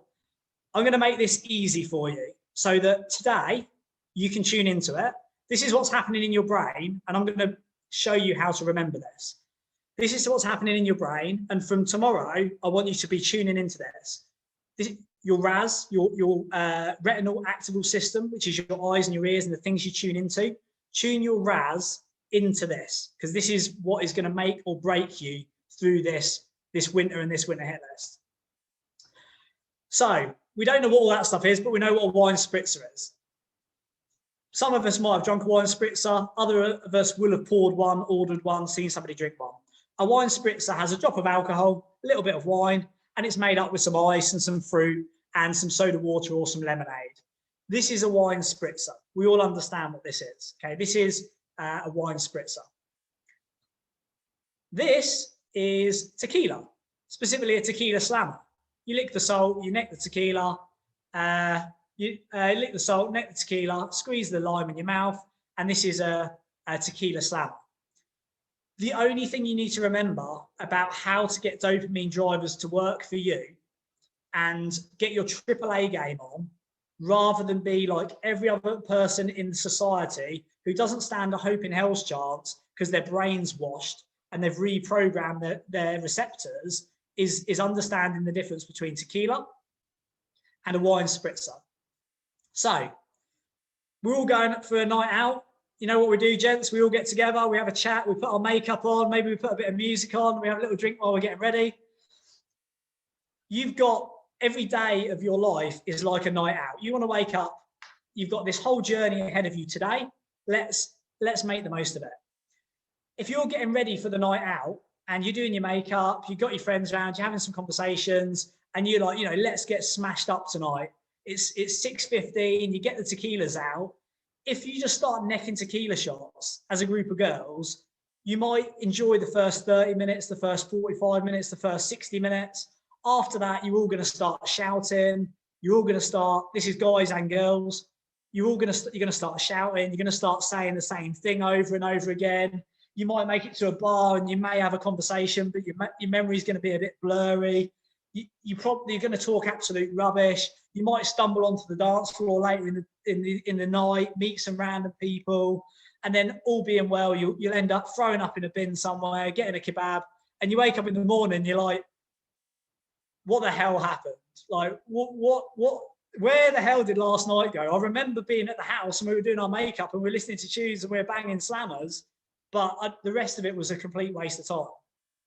If, however, you use the spritzers, right, let's have a nice spritzer. You get together, you have your spritzer together, you know, you won't even notice the first one. Maybe the next one starts to loosen up a bit. You've not seen each other for a little while. You're catching up. The kids are doing this. Or you're dating so-and-so. You have a good conversation. You enjoy getting ready. You make yourselves look nice. Guys and girls, we then go down to the bar. We order a nice drink. We sit down. Maybe we get a little bit half cut. we start opening up a bit, and you have those really nice half-cut conversations, you know, where you let your guard down, you start to talk a bit freely, you enjoy the conversation. Maybe you go to another bar and you speak to some random people, meet some friends, you have a great conversation, you have a good chat, you go to a dance, get on the dance floor, you have a dance, you enjoy yourselves, you're having a great time, and then you get a taxi home, you go to bed, you wake up in the morning, and the WhatsApps, you know, you're like, what a great night, that was amazing, it was so great to see you, I love talking to you about this. You remember absolutely everything, and you had a great time. These two versions of what your night out can look like are two versions of how dopamine is going to work for you in the days coming. Now, I've lived my life in both of these. I've drunk more 𝗘𝗶𝗀𝗃𝗃 and more vodka, what are they called? Hannah might have to remind me. 𝗁𝗶𝗹𝗹. Ols and Hannah can remind me. 𝗁𝗶𝗹𝗹. I've drunk more of them than anyone going. I'm not a saint, I'm not a monk, I'm a human being, and I enjoy both sides of the pendulum swing. I can tell you that the night out on the spritzers will be far more enjoyable, productive, progressive than the night out on 𝗘𝗶𝗀𝗃𝗃. And your day is exactly the same as this. The things that give you the big hit, smash you out the park, the Facebooks, the Instagrams, the instant messaging, the junk food, they're 𝗘𝗶𝗀𝗃𝗃. They take loads of your drivers, loads of your energy, loads of your motivation. And then afterwards, if you spend your morning, if your night out looks like waking up in the morning, scrolling through Facebook, scrolling through WhatsApp, going on Snapchat, answering Facebook Messenger, reading the news, having a bacon sandwich, having a coffee with 3 sugars, you've smashed the living daylights out of all of your dopamine drivers. You've been banging tequilas all morning, and then you get a shower, you sit down at your desk at 10 o'clock, you've got no dopamine drivers there, you've been smashed out of your face on tequila all morning. You do not have a chance in hell of having interesting conversation and letting your guard down and having a dance and having a great time, because all of that's just disappeared. We want to choose during the day. We want to drink spritzers all day. Good things release dopamine too. Reading a book releases dopamine, or reading a book releases dopamine. Doing a project, doing work, going for steps, going for runs, they all release dopamine, but they're just a lot lower, but they will last you longer. You'll be more productive through the day. I'm not saying don't have your slammers. You can have them at the end of the day. Have them at the end of the night if you have to have them, but don't wake up and start banging tequila slammers. If you want to master your dopamine levels, this is the only thing you've got to do. Do not start your night with tequila. Do not start your day banging 100 dopamine drivers a piece at social media, junk food, things you shouldn't be doing. That is not going to work. Stick to the sodas. So now we understand what it is and how it works. How do we make the most of it? Now, this is very easy. The first thing is detoxing. So your receptors have got numb and they've fallen out of practice. You are an addict. You are addicted. Your dopamine, you're addicted to these things, and your dopamine is going to make you want to do them. Smoking, drinking, eating, social media, scrolling, whatever. What we need to do is detox. And a detox is the same, like, I like a drink, don't get me wrong. Like, I like a drink, but dry January, complete detox. It gets rid of those bad habits. It gets rid of the mindset. And I don't drink, I very rarely drink during the week. But Friday night, I'll usually have a drink. And it's like my celebration to the end of the week. It's something to look forward to, and I really enjoy it.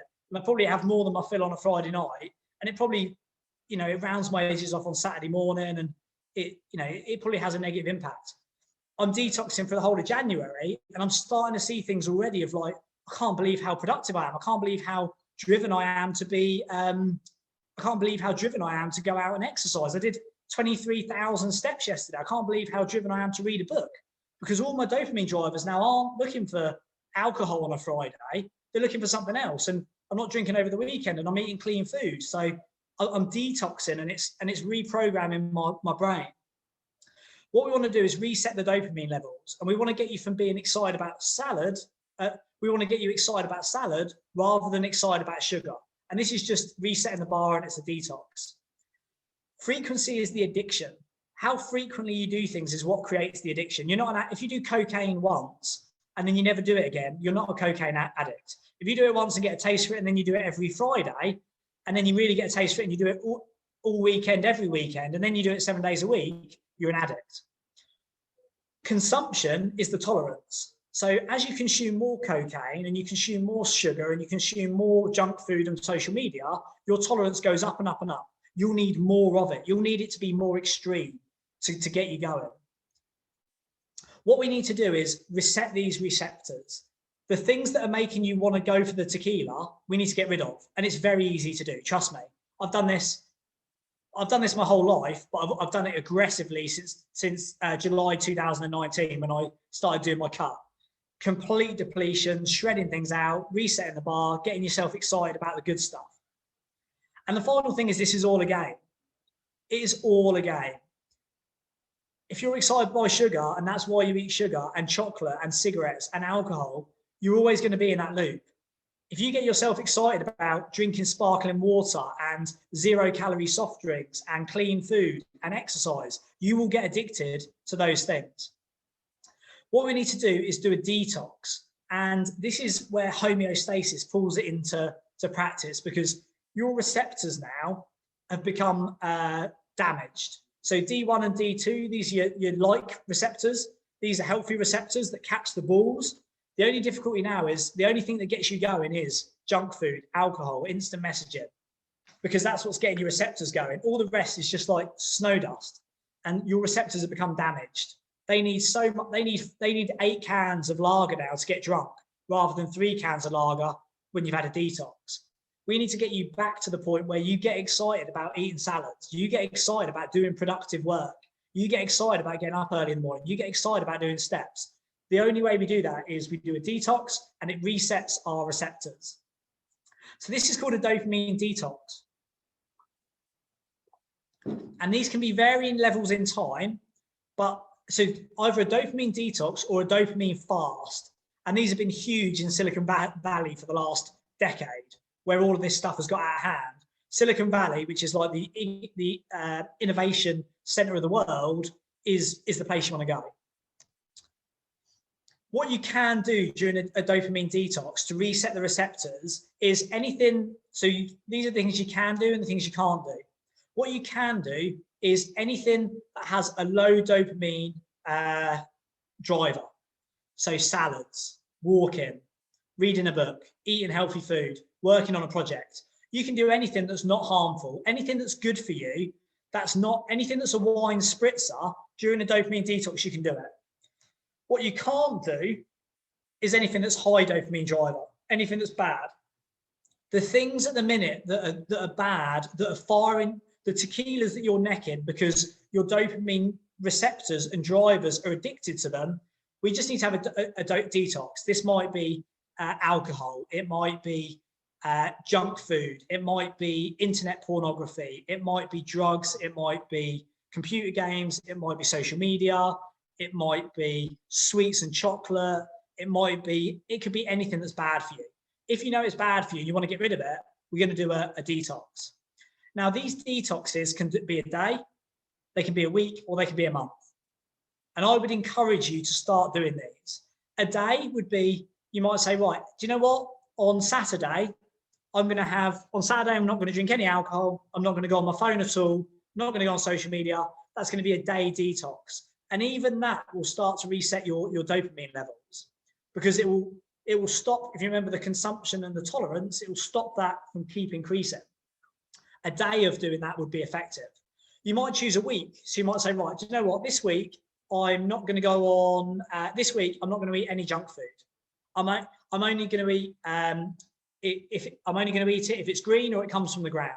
You know, I'm only going to eat clean foods, vegetables, green salads.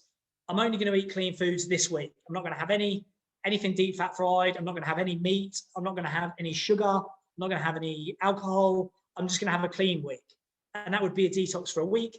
And then you might do some dopamine detoxes, which are for a month, like dry January. You might not have alcohol for a whole month.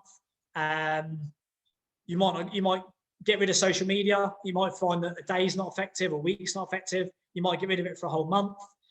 You might have a month detox. the things that you're addicted to, you can either drag yourself kicking and screaming, or you can just start to introduce these detoxes daily, weekly, monthly, until you get it under control. This will physically, biologically, and neurologically reset your receptors, like physically reset your receptors. Those of us that have done a cut will know when you're in the heat of a cut and you've not had alcohol for 12 weeks, you've not had fried food for 6 months, you've not had sweets forever, all of your dopamine receptors are operating on wildfire, because the knowing that you're going to have 3 egg whites and 100 grams of salmon at 10 o'clock, you just can't wait. You're just absolutely buzzing for it. And it will give you this natural high because you've taken yourself through a detox and gone into this depletion. Whatever level you're going to do it on, I would recommend start trying to do these as immediately as now. A challenge for you, if you'd like to join me, I am doing on Saturday, this Saturday, I'm doing a digital detox. So from Friday night, from the time I lock my phone on Friday night until Sunday morning, I'm doing no phone, no Facebook, no Instagram, no WhatsApp, no laptop, no anything that's to do with my laptop or my phone.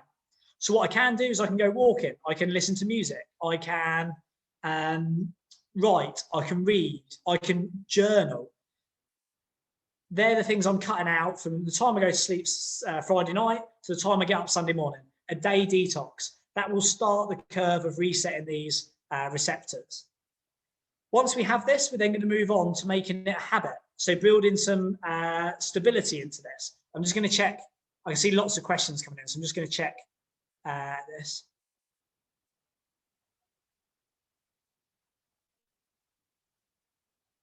Cool. Loads of people already testing this in 𝗂𝗶𝘀 habits.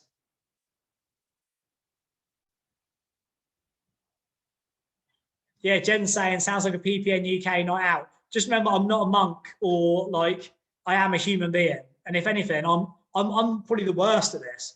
When I'm on it, I'm AAA game. I'm like Jay and I talk about water, dust and salad. You know, if I'm on it 101%. If I'm not on it and I'm out there, I'm like first one at the bar, I'm last one standing. So I'm with you on all of this. Like, this is all very real stuff. Cool. Everyone's getting a handle on it. Very good. I will do some questions. Dancing on the bar. Oh yeah, Dan Cotton, dance on the bar. I'll definitely be dancing on the dance floor. I don't know about the bar. So the detox is resetting it. It's cleaning the palate. For those of you that have read Akash's book, if you've not read Akash's book, make sure you email him, get him a free copy, save yourself 20 quid. And it talks about cleaning the palate. Detox is cleaning the palate. Then we need to habit stack and get this into a habit. So what we do here is set up our diary, and our diary is what we use moving forward. And this is where we understand that this is the motivation molecule. The motivation molecule is the thing that gets you going. And during the day, we have 1,000 drivers. 1,000 drivers, which we can bang in tequila before 9 o'clock, and then we're falling all over the place and useless for the rest of the day. Or we can use in 10 drivers, 10 drivers, 10 drivers in wine spritzers. So 1,000 drivers a day, use them wisely. What I would recommend in your calendar is start to manage your daily dopamine drivers. So tackle the tequila. How do you manage your dopamine drivers so they don't get in the way? I've not, apart from messages I've had to send, I've not been on WhatsApp this morning. I don't check my messages in my calendar.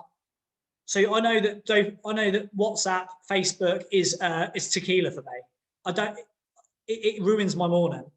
I don't check my messages until 10:30 a.m. every morning. So my phone is locked until 8:30, and I don't check my messages till 10:30.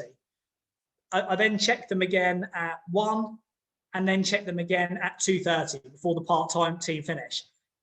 If I do that, then I'm only using the bare minimum amount of drivers to use it. I'm having a tequila between every 10 spritzers. It just gives me a handle on it. It just gives me a handle on it.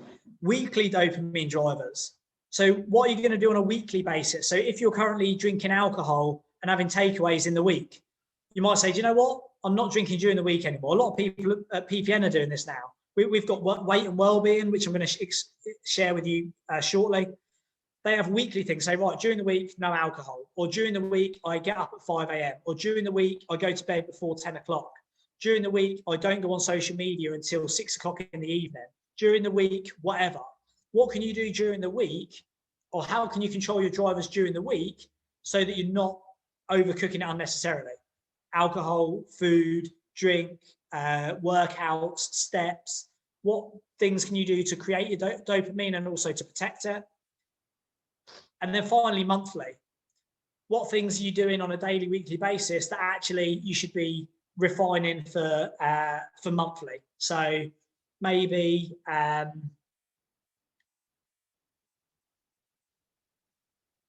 mind's just gone blank for monthly ones.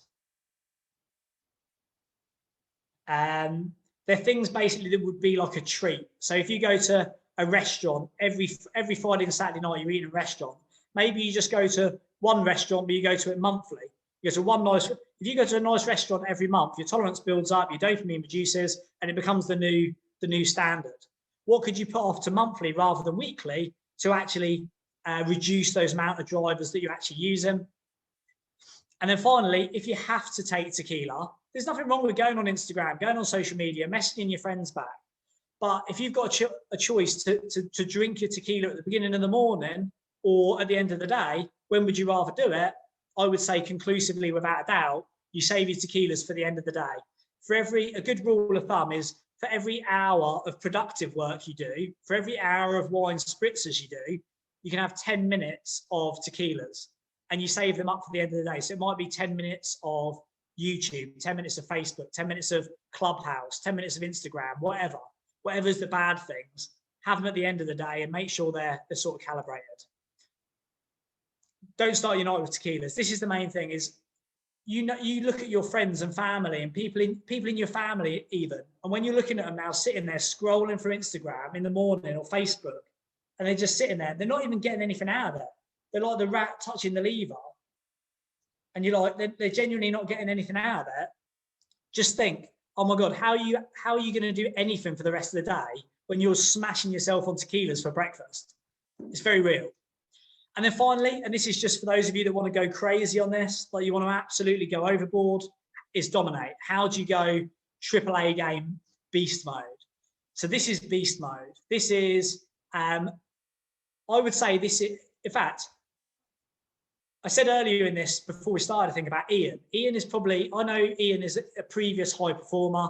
He's built his businesses. He's a very, very successful guy. I've had insight to the company that he's built. He's done incredibly well for himself, which is a gift and a curse. The gift is that he's got some fruits for his labor. He's done well. The curse is there's nothing more than a bit of pain and hunger to get you going. And when you got the easy life, there's nothing motivating you to get yourself out of bed, be fit, healthy, take on challenges, drive yourself, because life is easy. So is eating takeaways and bad food and not going for runs and drinking loads of beer. Ian's been quite vocal during the autumn process about the fact that he wants to get back in the game. He wants to get clean, lean, full of steam, wants to get back to all the things that he knows what he used to be like when he was doing beast mode, but actually he's fallen off it a little bit. I saw his post last week, I'm sure a lot of you did, where he said about his new habits. It's no coincidence, no phone in the bedroom, no alcohol. I think he's doing dry January, might even be doing no beer for a year. He's doing all of these things to control his dopamine drivers. And if you've seen Ian in the group and on social media, he's out running, he's buzzing, he's up at 5 a.m. I can honestly tell you, if you do these things, you will experience the same. Not just you'll get productive, you will find a new level of satisfaction, of drive. In fact, Ian, are you with us? Maybe. Yes, I am. Yeah. Sound. I mean, my perception might be off. You and I haven't spoken, just to confirm. Yes. But my visible perception is you've gone through this process already, and you're just resetting your bar and getting it on. And judging by your post this weekend when you're out smashing it, it looks to me like you're in beast mode and you're getting your buzz from other things. I may be wrong. Is that anywhere near the case? Yeah, totally. I think I've never done 5 a.m. club before. I'm not a morning person. I can do mornings, but yeah, I would say this is the best start to a year I've ever had, bar none. So, and I'm feeling really good. You know, diet's better, no alcohol, no tech in the bedroom. Anetta's doing it as well, which is good. No tech in the bedroom. I just feel really motivated all the time. You know, it's I feel my energy's I drink loads. I used to drink loads of beer. So rather than my energy being like this, it's My really hairs are literally standing on end listening to you talk. Yeah, it's good. I'm thoroughly enjoying it. Yeah. And honestly, I can tell it looking at you now. I could see it in your video at the weekend. You've just got this natural buzz. And what that is your dopamine drivers. Rather, previously you're thinking, I can't wait to finish work and get a couple of beers in me. Yeah. It's like you wake up at the morning, you're like 5 a.m. in the morning, like, oh my God, I'm clean, I'm lean, I'm full of steam, I'm ready to go. This is beast mode, ladies and gentlemen. And Ian is already doing this. Now you guys understand how to do it. I'd highly recommend it.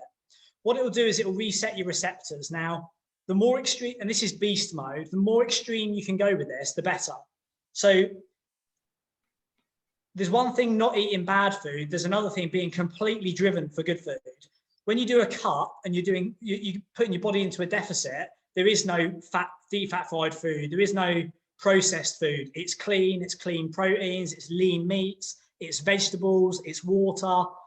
If you really detox and basically deplete your body of these bad things, like Ian, no phone in the bedroom, up at 5 a.m., no beer, all of these things, it will start to deplete your body of the bad things, and it will then rush to try and help you find the good things. And I can honestly say, I was out on Saturday morning at 7:15 in the morning, watching the sun come up, pitch black, and I was buzzing. I was literally like skipping down the road, thinking, I can't believe how good I feel. And during the last sort of like 6 months for a lockdown, I've been okay. I've not been 𝗘𝗶𝗀𝗃 game.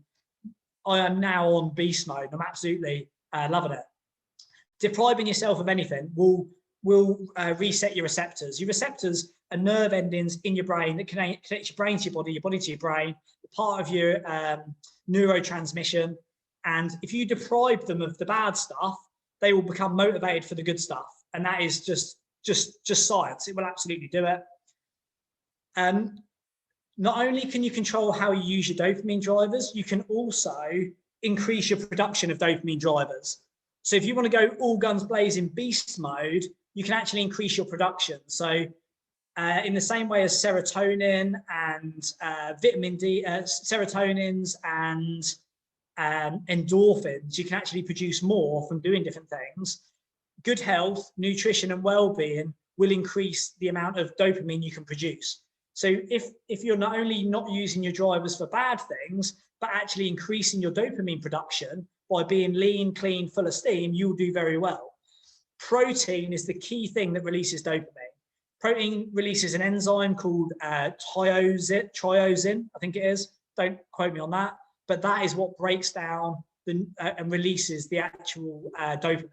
So lots of really good lean meats, lean proteins, turkeys, any lean meats if you're a meat eater, or pulps, wheats, pulses, wherever if you're a vegetarian or vegan, wherever you get your protein sources from. And then finally, these things will naturally, if you want to go real beast mode, steps is the best type of exercise, but steps. That's all you need to do. Steps, salads, sleep, lower your stress levels, and you can take some additional supplements. I've not got mine in there, but the ones I'd recommend, the ones that are good specifically for dopamine is B5, B6, vitamin C, D, and omega-3. They're really, really good for dopamine production. So this is it. What we want to do is get you on beast mode, control your dopamine drivers by twofold. One is you only have 1,000 a day. Stop using them for bad things at the wrong time of the day. You can have the best will in the world, but you are fundamentally don't stand a chance if you're getting up and necking 10 tequilas between waking up and getting showered ready for work and then try and do work. You just don't stand a chance. A few top tips. Don't start your night with tequila. That is genuinely, when you're looking now at yourself, your friends, your family, and you're like, how do I stand a chance today if I'm going to start my day drinking tequila? A few top tips for you. The first is reset the bar and trust the process. A detox and resetting the receptors will completely reset the bar. You think at the minute, oh, I have to smoke cigarettes, I have to drink alcohol, I have to go on Facebook. And the minute you do, because you're an addict, you're addicted. We're all addicts. I'm an addict. Be addicted to the good things, not the bad things. Reset those receptors, reset the bar, and just trust me. If you don't look at your messages before 10 a.m. for a month, I guarantee you it will be your new standard. Like if you lock your phone from 8 p.m, oh, I can't, I'll miss something. Just reset the bar, trust the process. It's all a game. On my 28-day whiteboard at the minute, I'm doing 28 days, no alcohol, clean food and steps. And they're my ticks every single day. And I'm absolutely loving it. 14 days is halfway, we're nearly there. It's all a game, stick it on the whiteboard, and a handful of habits, detox, whatever it is you need to do to get out of the way, get rid of those bad habits. This is a good one for those of you that are really addicted to stuff. If you really are addicted to social media or Facebook or sugar or gaming or junk foods or cigarettes or alcohol to a degree, if you really are addicted to these things, try, and I believe in this a lot, and I've done this, I did this with my cup. Those of you that listen to my podcast about doing my cup, is focus on replacing over removing. So rather than think I need to stop doing it, I need to stop smoking, think, right, rather than get up in the morning and have a cigarette, I'm going to have a piece of chewing gum, or I'm going to go for a walk, or even I'm going to eat a piece of chocolate. Use the Russian doll effect of habit shifting, where you've got a bad habit, swap it for another bad habit that's not as bad. Stop smoking fags and start eating chocolate, and then stop eating chocolate and start eating something less, toast, and then stop eating toast and start eating scrambled eggs, and then stop eating scrambled eggs and start eating omelets. Like, use your habit shifting and break it down step by step. So replace habits rather than remove them. Don't go on Facebook in the morning, read a book. And then I alluded to this in beast mode, but detox, get your detox done, daily, weekly, monthly. Join me this Saturday for a digital detox, Friday night to Sunday morning, digital detox. Then set up your diary so you've got rhythm to it. And then I would recommend controlled deprivation, which is basically what Ian's doing. No alcohol for a month or maybe for a year, no phone in the bedroom. Maybe you start to pull down on your processed foods. The more you can deprive your body of bad things, the more it will have an urge for the good things. You've got to get that habit down and then the habit up. And honestly, you'll get a natural high. Leo's another good one. If you've watched how Leo's nailed it through the winter, granted he's been in the sun, but he's been getting those buzzes off rather than getting a buzz off drinking alcohol or stuffing his face. He's been out training, he's been exercising, he's been having a clean diet, he's been out doing mountain biking, things like that. Just replace the bad habits with the good ones and go for these natural highs, which are as addictive as good ones. And then finally, observe the masses and do the opposite. Look at your friends, look at your family. When you go out walking, look at every other person you see on their phones doing pointless stuff, and just think, they're smashing tequilas. They don't stand a chance keeping up with you. You are a productivity machine. You're using your drivers to read, to be productive, to do the winner hit list, to get stuff out the door. What you'll realize is, and we're going to draw to a close now, is good habits are as addictive as bad habits. They just tend to have a better outcome. Once you're a few weeks, months into this, you will become addicted to good things. Those of you that did level up with me, those of you that know me, if I'm on it, I'm not drinking, I'm exercising, I'm training, I'm cutting, I'm in a deficit, I'm AAA game, all guns blazing. If I'm not, I'm eating crisps, I'm out eating in restaurants, I'm drinking beer, I'm out partying. Like, good habits are as addictive as bad habits. They just tend to have a better outcome. Choose the spritzels. Spritzels?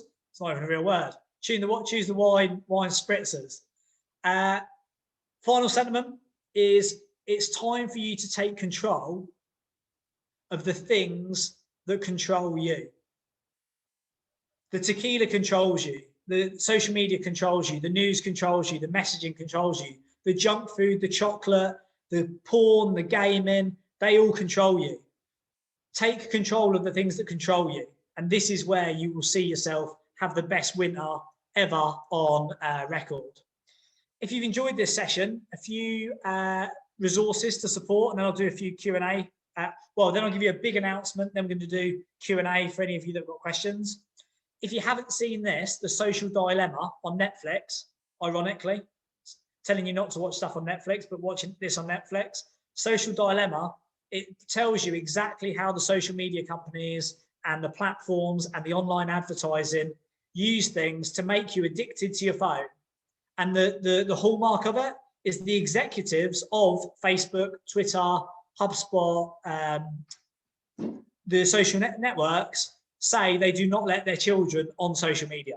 Watch that and it will tell you how they use all of the instant messaging things to control your dopamine drivers and your dopamine. And then the second thing is Atomic Habits. We've recommended this before when you're on the program, those of you that are on advanced. This is just a really good book to get you out of your bad habits. Habit shifting, habit stacking, replacing rather than removing. It's just a really, really easy book to read to get a better control on your bad habits. That is it, ladies and gents. Going to do a Q&A in a second, but just so I can excuse those who want to go. We're going to do Get Up and Give Back this year. So not only have you got lockdown and the best opportunity to do winter hit list ever, and now I've shown you how to reprogram your dopamine drivers to be able to motivate and drive yourself more. Not only that, we are going to do Get Up and Give Back 2021. So in a place where there's lockdown, you can't even go out doing running training with your running groups. You can't go to the gym. All of these things are against your competitors. We are going to do Get Up and Give Back, and we're going to make it not only run through lockdown, but easier than it's ever been to implement, and not only easier than it's ever been to implement, and to give you the best results you've ever had.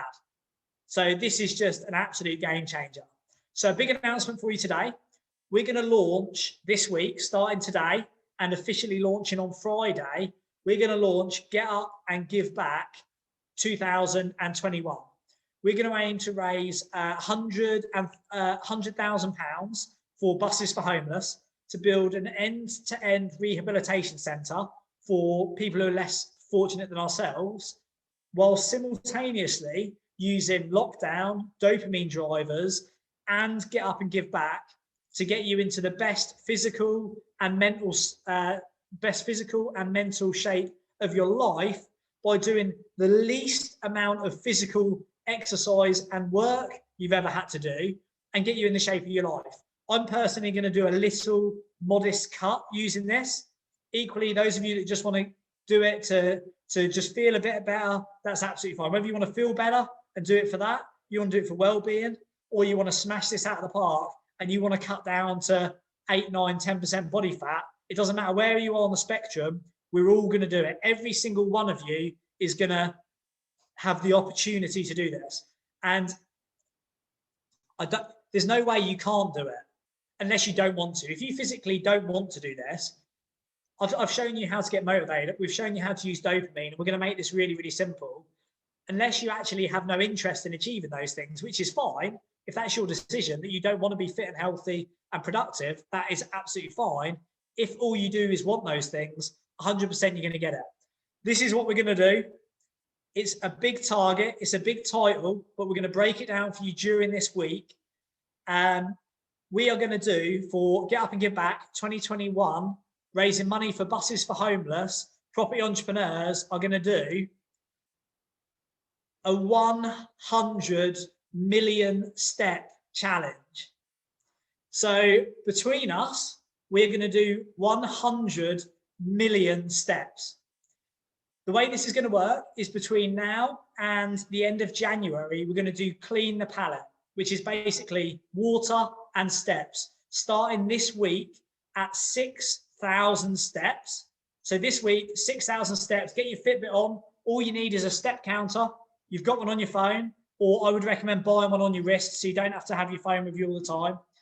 Get yourself a step counter, and then later on, for those of you that want to do a bit of weight cutting, a set of scales, starting today, with this week, we want 6,000 steps a day, working our way up to the end of February, where the end of January, where we will then do a 10-week challenge. And a 10-week challenge from the 1st of February until 10 weeks later at the end of March, we're going to do basically work out just over 1 million steps a day between us. Now, I would recommend, if you as a minimum, 10,000 steps is to be healthy. If you want to do 10,000 steps, that's fine, that's good, that is healthy. We're going to clean the palate and step up, no pun intended, through January to get you up to 10,000. I would recommend all of you aim for 12,000 a day. This is lockdown. We're going to be in lockdown the whole way through this. You have nowhere to go. You have nothing else to do. Walking in the mornings, walking in your breaks, walking in the evenings. I would recommend all of you set the mindset to try and get yourself up to 12,000 steps a day. It requires time, it requires effort, but we will coach you every step of the way, and you won't even notice it. I promise you, you won't even notice it, and we'll be there before you know it. We'll do habit stacking, we'll do 6,000, 7,000, 10,000 steps. We'll build you up to it. Those of you that want to go beast mode, and this is a real challenge, and if you want to go down to like 8-10% body fat, I don't, it depends how much weight you're carrying at the minute, but if you want to go real, seriously lose some weight, you can take this up to 15 or 20,000 steps. 20,000 steps is cut territory. 15,000 steps is a real challenge. Like, you really need to have it built into your day. You really need to be disciplined. There's no margin for error. 15,000 steps a day. Have a think about where you want to be. 10,000 is easy, piece of cake, is good health. I would recommend you do 12,000. We'll see how it goes. I think I want to commit to 12, but I think I should probably commit to 15. So I will probably end up doing 15, and I'll actually do a mini cut. So I won't go into a huge deficit, but over 10 weeks, I'll take myself down to probably around 69, 70 kilos. Nothing aggressive, no anxiety, no pain, no hunger, just gentle cut, just tidy up a bit. Or if you want to go absolute beast mode, like 15 to 20,000 steps, that is, those of you that have been thinking about doing a cut, I know a few of you said you want to do a cut this year, that is your time to cut. At the beginning of the challenge, we will get you to commit. So you've got the whole of January to figure this out. It's all fun. We're all friends. Pick it up as you go. Akash is going to do a training video on Friday. We're going to start a new Facebook group for you to post your steps, and we will track your steps every day, starting at 6,000 now, working up to 10 or 12,000 at the end of January. From the 1st of February, the challenge will start.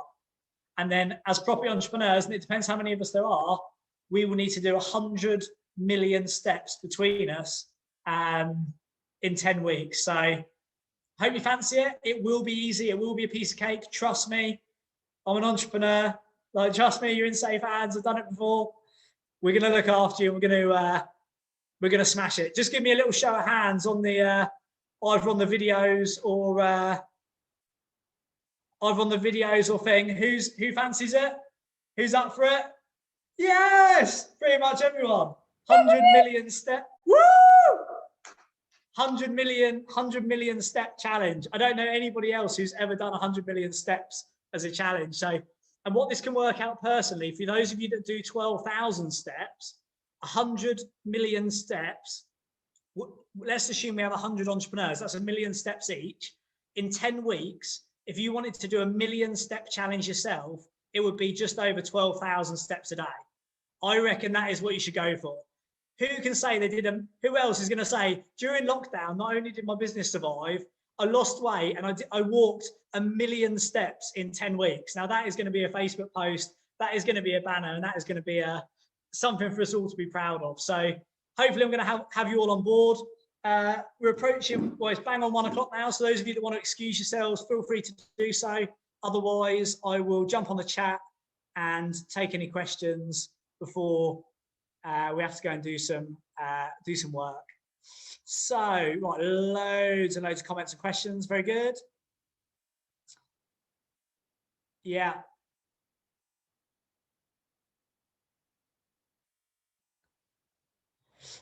So Bex actually said here her father, unfortunately, or one of her family members has got Parkinson's, and so families are told out to watch out for addictions. Hers sound quite productive because apparently her dad who's got Parkinson's, his addiction is DIY, so he turns up and randomly puts shelves up, so that's quite handy. But yeah, it's Parkinson's is dopamine controls your motor neurons. Your neuron system is the electric nerve system in your body. So yeah, yeah, very, very real. All of this stuff is it's success and failure, very predictable. There's no new problems. It's understanding how to do it.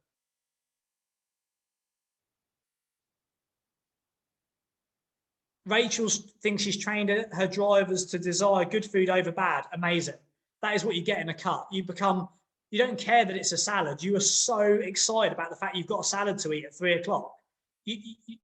Fish and chips. I used to like fish and chips. I haven't had fish and chips for about at least 3 years. I've not had bad fish and chips for about 3 years because I'm like, it just doesn't interest me anymore. Phones, without a doubt, everyone's trying to get it. Mo's saying, when trying to get the teams to be more productive, how do you reconcile this with using something like Slack? It's supposed to be more productive, but surely burning through instant messaging DDs. So I suppose there's 2 bits to it. One is making sure the tool, well, one is that you have to use the tools. So remember earlier I said I don't check my WhatsApp messages. So Mo, you're on the board. You'll know I haven't been in the board group yet. And you'll know I tend to put my messages in later in the morning because I just don't go in there. But if I have to send a message like Dan this morning from 83, I had to send him a message. I went in there because I had to send a message because it was productive. Equally, if you think that you're employing people to spend 50% of their time on instant messaging, I would suggest there's a way there to find efficiencies. And the way we do that is when we do time tracker this month, tune in for Adam's time tracker session. If you're not currently using your time tracker, I would highly recommend getting that back out and getting your team to track their time. Because if they are using it to a detrimental level, if it's productive, then fine, it's productive. If it's aimless scrolling, if your dopamine is, what are they doing it because they're being productive, or are they doing it because they've got dopamine desire? Because their drivers are trying to get them to get there. If it's the dopamine, I tell you what, yeah, there's that. Deleting social media off your phone is a good one. Deleting email off your phone is a no-brainer. I did that about 3 years ago now. Never look back. Hannah's saying, rest in peace, tequila. Yeah, it's time to put the tequilas down, I'm afraid. Tequilas, 𝗂𝗶𝗀𝗹. Yeah, we all, yeah, that's it. We all do love a party every now and again, though, don't we, Hannah? That was for me as much as you. Hannah and I used to go out and drink literally like a tray of, yeah, what do you call them? Vodka Red Bull, Jaeger bombs. So yeah, I am human. I'm not trying to be a monk. Or I am trying to be a monk. It's just not going very well.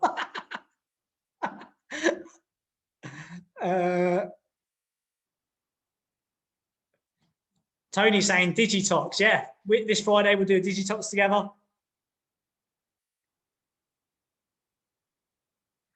Gary's saying, great session, Dan. I was on YouTube this morning, found it really slow to get going. Absolutely. If you've got an opportunity to do anything that releases loads of dopamine and is easy work, like scrolling, why wouldn't you?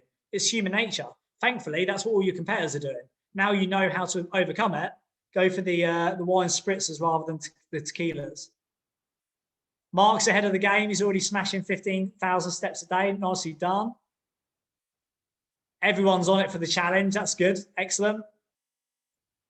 Leo saying, any ways to count with cycling? Yeah, absolutely. Leo, if you go online, there's a cycling to steps converter, and it will figure that out for you. Our in-house, my in-house lord, at least, Neil Chowdhury said 14,285 steps a day to hit 1 million steps in 10 weeks. Come on, guys. Now that has got to be done. 14,285. That is a serious challenge to do 1,000. I was chatting to Akash about this, and we said you could do it over 12 weeks, could do 1 million steps in 12 weeks, which would be about 12,000 a day. We were like, surely 1 million in 10, 100 million steps, 1 million each in 10 sounds a lot more impressive. And 14,000 steps really is a challenge. And if you're going to get sponsorship for this, there's not that many people who would sponsor you for doing 10,000 steps a day. 14,000 steps a day is another kettle of fish.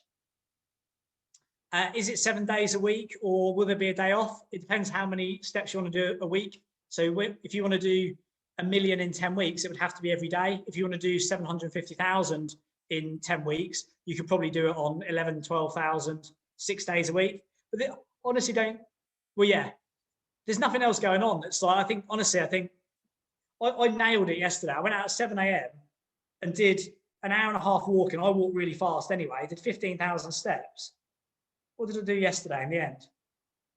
I didn't even try. I went out at 7:15. I was back on the boat by 10:30. That was it. 7:30, 8:30, 9. Well, okay, it was quite a while actually. Oh no, yeah, don't quote me on the time. Well, here you go. 169 minutes. So what's that? 2 and 3/4 hours I was walking. And a lot of this was under the cover of darkness. 169 minutes was all I was out walking. I guarantee you guys, if you go on your screen, on your screen time, you would have spent more than 169 minutes on social media yesterday or on your phone yesterday. I spent 169 minutes at it and I did 23,700 steps. So it's all very achievable. I wouldn't set you up to fail. I'm setting you up to succeed. You'll get everything you need. Right. Any final questions? Graham enjoys gaming on the PS4. It's a nice way to decompress at the end of the day. Am I making excuses for addiction? No, not really. Like, if you have to have tequilas, have them at the end of the night. That's sound. Like, have them at the end of the night. It won't get in the way. Once you've gone to bed, you've recharged, your serotonin level, your body's put you back in place. Yeah, it's not the end of the world. If then you get up the next morning and do it again, it is a problem. You know, it's you know the difference between an addiction and a decompress. Those of you that like to read trashy novels or not trashy magazines, what would you call them? Like those sort of things you just read because it's just at the weekend. Why not? Fair play. If it's not causing you an issue, don't worry about it. What we're doing here is controlling things we've got an issue with. Right, guys? We're back with a bang. It's 2021. Happy New Year of. I wish you all the best for whatever your year of is. If you haven't got your frames ordered, last chance today. Otherwise, great to have you back. Let's make 2021 the making, not the breaking. 12 weeks, dopamine drivers, 100 million step challenge. Let's ensure we go out of this thriving, not surviving. Good to see you all. Happy Monday. Have a great week. I'll catch you all soon. Take care, guys. See you later. Thanks, Dan. Thanks, everyone. See you later, guys. Bye, everyone. Cheers, Dan. Bye, everyone. Have a great day. Take care.